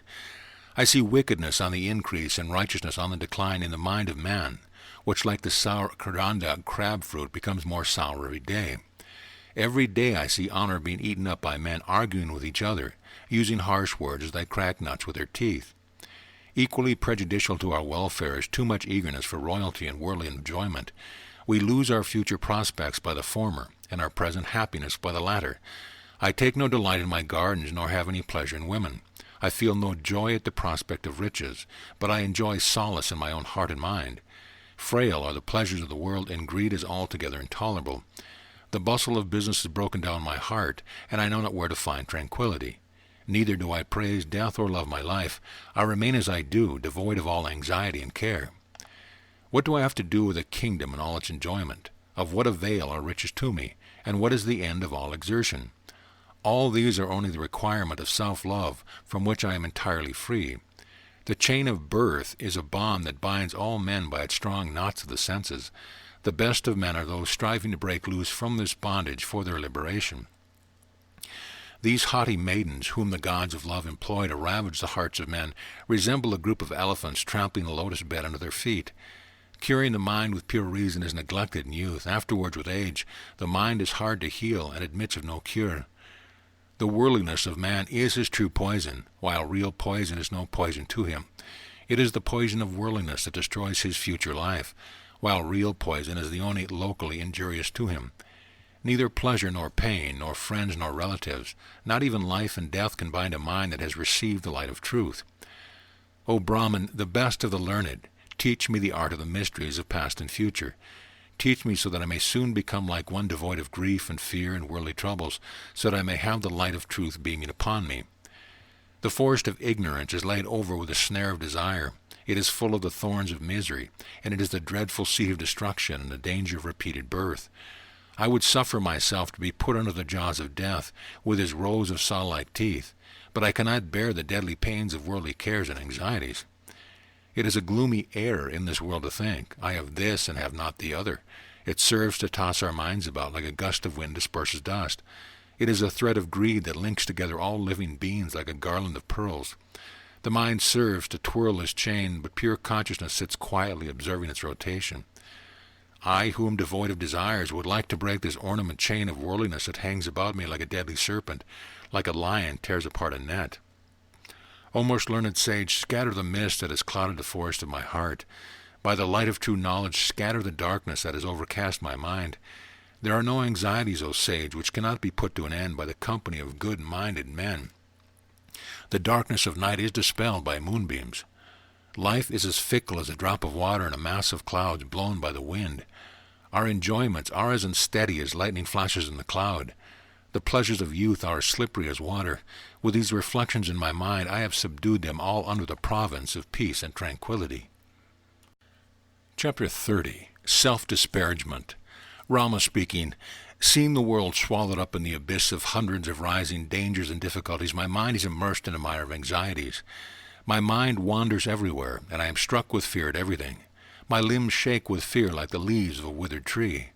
My mind is bewildered by impatience for its lack of true contentment, just as a young woman alone in a desert is afraid without her strong-handed husband. The thoughts of my mind are entangled in my desire for worldly enjoyments, like stags caught in a pit covered with grass. The senses of an unreasonable man are always running astray to the wrong and never returning to the right way. The eyes of a blind man lead him to fall into a pit. Human thoughts are linked to the animal soul, like consorts to their lords. They can neither sit idly nor ramble at liberty, but must remain as wives under the control of their husbands. My patience is almost worn out, like that of a vine under winter frost.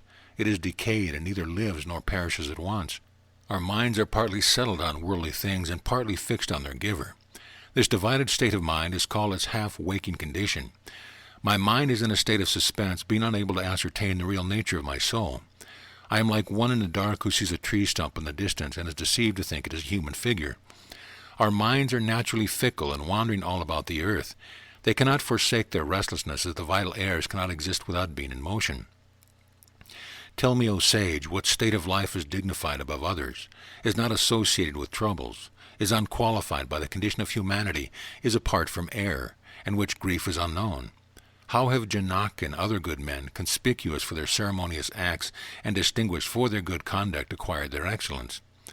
O source of my honor, how can a man be cleansed who has smeared the dirt of worldliness all over his body? Tell me, what is the knowledge by which the serpents of worldliness can be freed from their worldly crookedness and become straight in their conduct?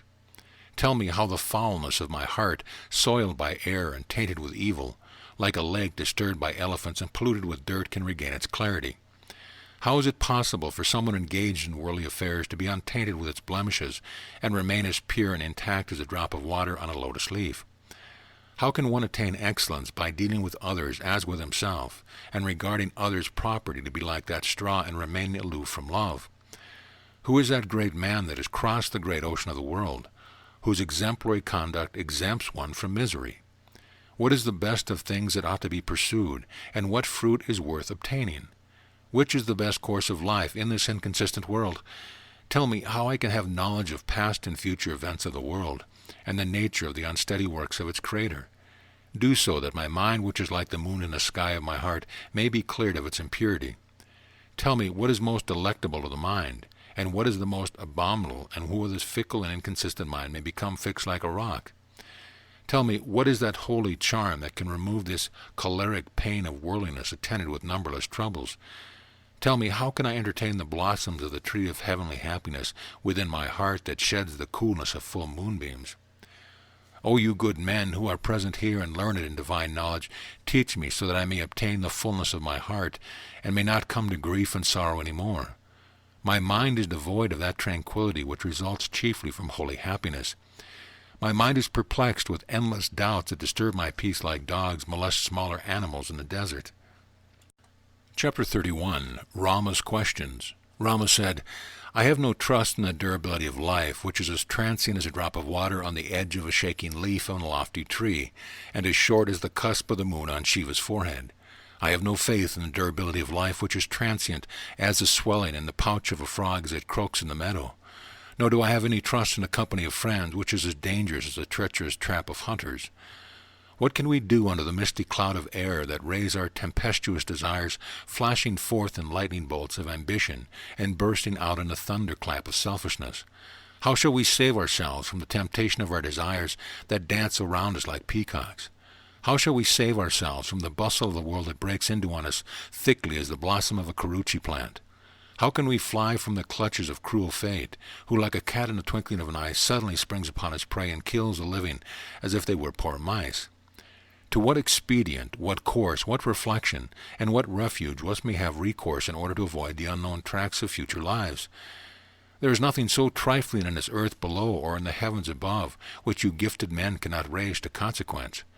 How can one relish this accursed, troublesome, and vapid world unless he is infatuated by ignorance? It is the fusion of desires that produces the milky beverage of contentment, and fills the earth with delights like spring adorns it with flowers. Tell me, O sage, how the mist of our desires, which darkens the moon of our intellect, is to be dispelled from our minds to make it shine forth in its full brightness. How are we to deal with this wilderness of the world, knowing well that it is destructive both of our present and future interests? Who is there who moves about in this ocean of the earth, and who is not buffeted by the waves of his passion and disease, and by the currents of his enjoyment and prosperity? Tell me, O best of sages, how one who has fallen into the furnace of this earth may escape unburned like mercury. How can one be rid of the world when it is impossible for him to avoid dealing with it, in the same manner as it is impossible for aquatic animals to live without their native element? Even our good deeds are not without affection and hatred, pleasure and pain, just like no flame is unaccompanied by its power of burning. Without right reasoning, it is impossible to restrain the mind from thinking on worldly matters, so therefore deign to communicate to me the dictates of sound reason for my guidance. Give me the best instruction for the warding off of miseries, either by confronting or renouncing the affairs of life. Tell me about the man of enlightenment, understanding, who attained the highest state of holiness and tranquility of his mind, and the deeds and manner by which he achieved the same. Tell me, good sage, how the ancient saints fled out of the reach of misery, so that I may learn the same to suppress my false conceptions. Or if there be no such knowledge in existence, if there is, whether it is to be kept secret from me. Should I fail to attain that highest state of tranquility, then I must remain inactive and avoid my sense of egoism altogether. I will refrain from eating and drinking even water, and from clothing myself. I will cease from all my actions of bathing and making my offerings, as also from my diet and the like. I will attend to no duty, nor care about prosperity or calamity.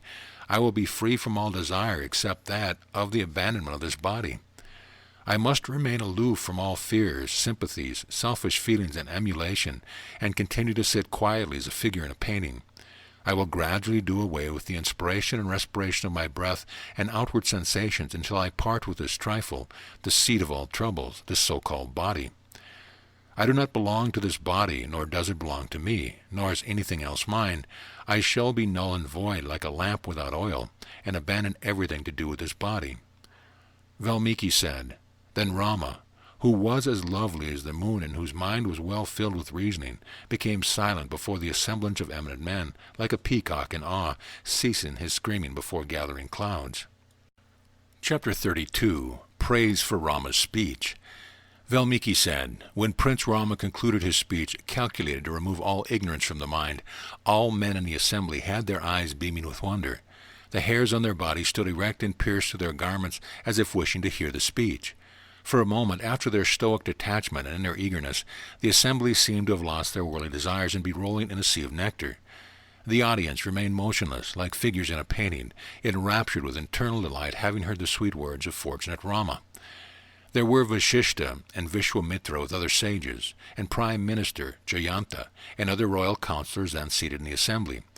There was also King Dasharatha and his subordinate kings, citizens, and foreign delegates, chieftains and princes, together with Brahmins and men learned in the Vedas and divine knowledge. These, accompanied by their friends and allies, with birds in their cages and royal antelopes and steeds about the palace, had listened to Rama with fixed and mute attention. Likewise, Queen Kausalya, with other ladies adorned with their best jewels, were seated at the windows, all mute and motionless. Besides these, the birds on the trees and vines of the princely pleasure garden were listening to Rama without fluttering their wings or making any motion or sound. Also present were masters and aerial beings, tribes of the celestial musicians, Gandharvas and Kinnaras, together with Narada, Vyasa, Pulapa, the lords of the sages. There were also some of the gods and chiefs of gods, demigods, and the divine cobras, Nagas, who heard Rama's speech full of meaning and clarity. Rama, his eyes beautiful as lotuses, his face lovely as the moon, the star in the sky of Raghu's family, held his silence. From heaven, divine beings showered flowers upon him with loud cheers and blessings. People in the assembly were delighted with the sweet scent and beauty of these flowers from paradise filled with humming bees. When blown into the air by the breeze of heaven, these flowers appeared like clusters of stars, which after their fall brightened the ground with their beauty like the beaming smiles of heavenly maids. They appeared like raindrops falling from clouds, ablaze with the light of silent lightning and scattering like balls of flesh butter. They also resembled particles of snowballs, like the beads of a necklace made of pearls, like beams of moonlight, like small waves in a sea of milk, or like drops of ice cream. Flowers were carried by the loose and sweet winds of heaven, some lotuses with long filaments attended by clusters of bees humming and flying about them. Among them were heaps of Ketaki, Karava, Kunda, and blue lotus flowers falling and shining brightly. These flowers covered the court hall, the roof of the houses in their courtyard. Men and women in the city raised their heads to behold them falling.